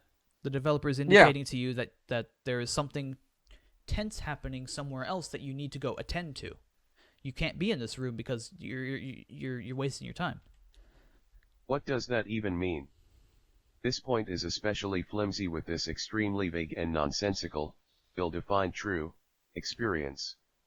Again, his evidence of this claim is that the music doesn't change based on where you are in the second half of the game, the part of the game where the levels really start to open up. It has an absolute iron grip on the player, so much that discussion of almost any other part of the game necessarily warrants mention of that iron grip. For the vast majority of the game, Adam dictates to you exactly what you're supposed to do.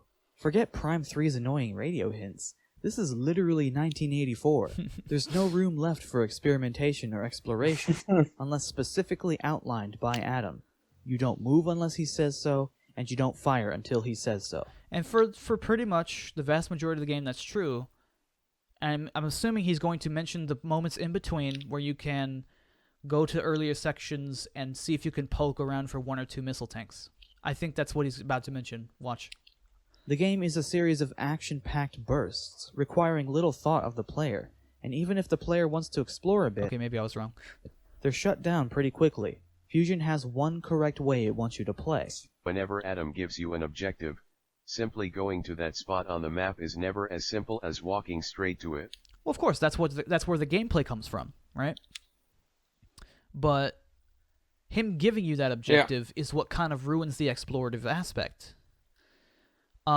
You being told what you're supposed to be doing at the current moment is distracting from the actual design of Metroidvania, and what the strengths of it is player directed progression.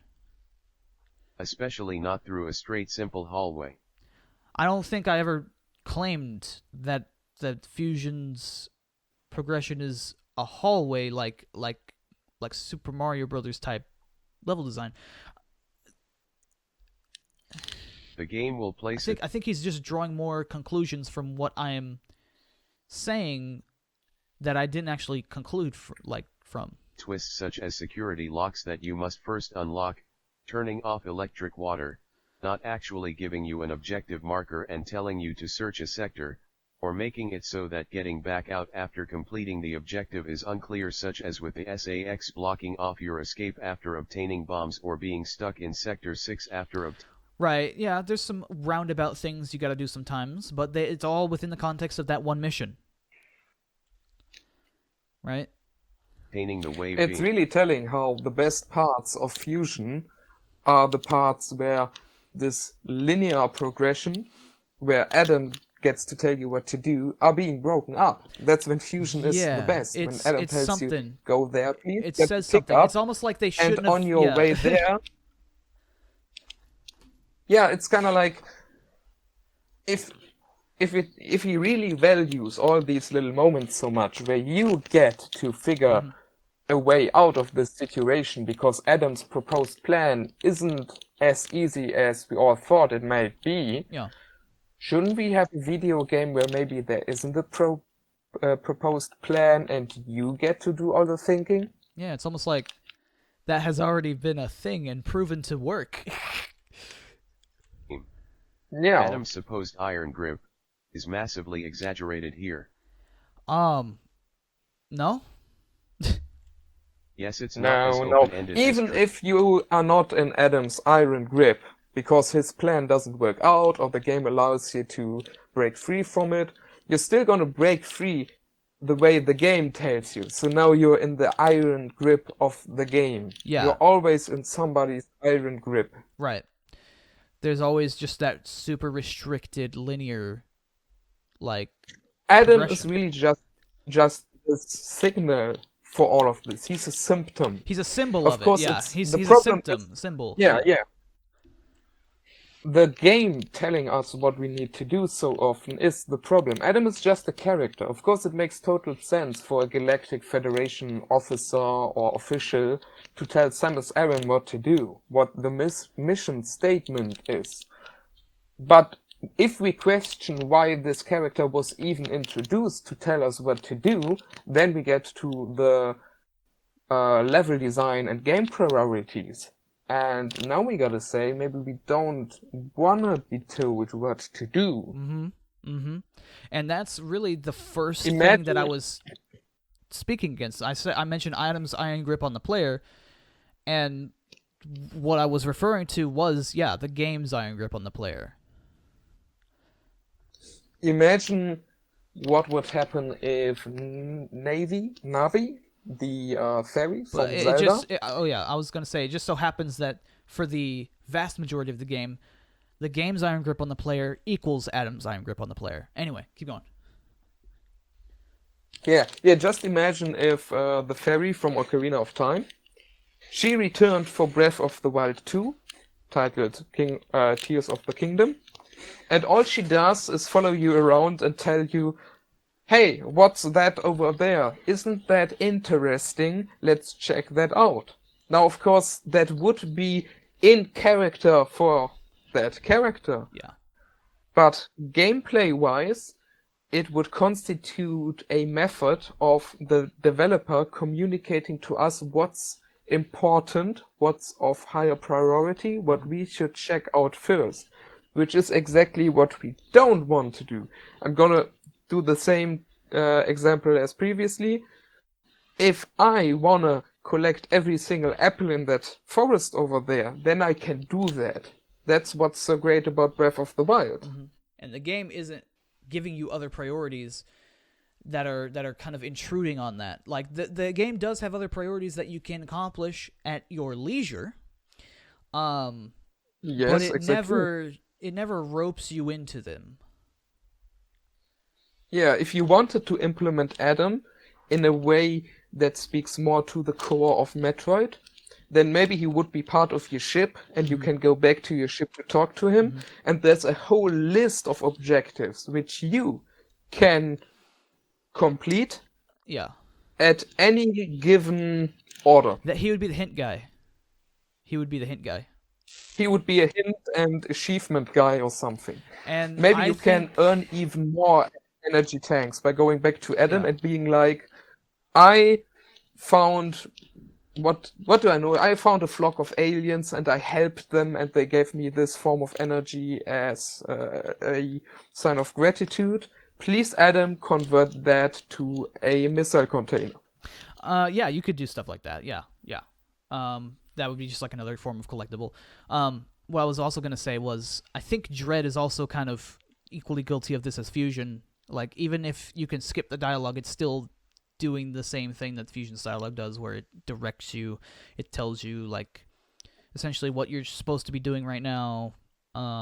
It's not as micromanagey as Fusion, for sure, but it still is doing that whole thing of, like, similar to your Navi example of, hey, what's that over there, kind of thing, where it's not as direct saying this is what you're going to expect, but it is saying, well, this is what you should probably be doing right now. Traditional, Metroid, but you are misrepresenting the game incredibly. Each sector is a maze and a puzzle that you must overcome. Linearly. Not a straight hallway shooter with the player on a leash. Linearly. There is But okay, I think we need to be done with this for now, because we've hit that 30-minute mark that you were aiming for. So yeah. Yes. I will have some closing remarks I want to make. Whittle, I know you're going to have rebuttals for pretty much everything I said, but what I want to say is, make it as respectful as you've made your actual video, because I've put in effort to be respectful of you, and the only thing I've done is just kind of respond to your points. If I see any more hostilities, I think it's about time I start banning people for that. You think that's too far? You think I should do that? Are you asking me? Yeah, I'm asking you. Well, I don't want to stir up the drama again. It's really nice that we left all of that behind us. But there's been some very questionable things, like creating fake accounts to contact people that blocked him. That's closing in on harassment, actually, and being a stalker. Yeah. So, if that kind of behavior continues, then a block and/or /ban would just be appropriate. I think so. But let's end this on a positive note. I do want to end it on a seems... positive note. I'm giving you, this is like basically last chance for Whittle, before it's literally like a 0 tolerance ban on my YouTube channel, and like no amount of whining, no amount of complaining about the ban is going to change my mind after that. Yeah, it seems we have for once established a civil way of discussing Metroid between the three of us, actually. and it would be nice if we kept it this way. And I also want to say thank you for having me. This was a great talk. Oh yeah, you're welcome. I always love hearing your discussions, and you provide so much value all the time. Like you're insanely smart and talented. I want to say another thing to Whittle. Thank you for your respectfulness in this response, and I'm glad you got to express your feelings on my video, and now I'm kind of just returning the favor. And so I kind of like this professional distance that we have. And yeah, that's what I want to see moving forward. If we move forward, if not, cool. But yeah, I think we're done.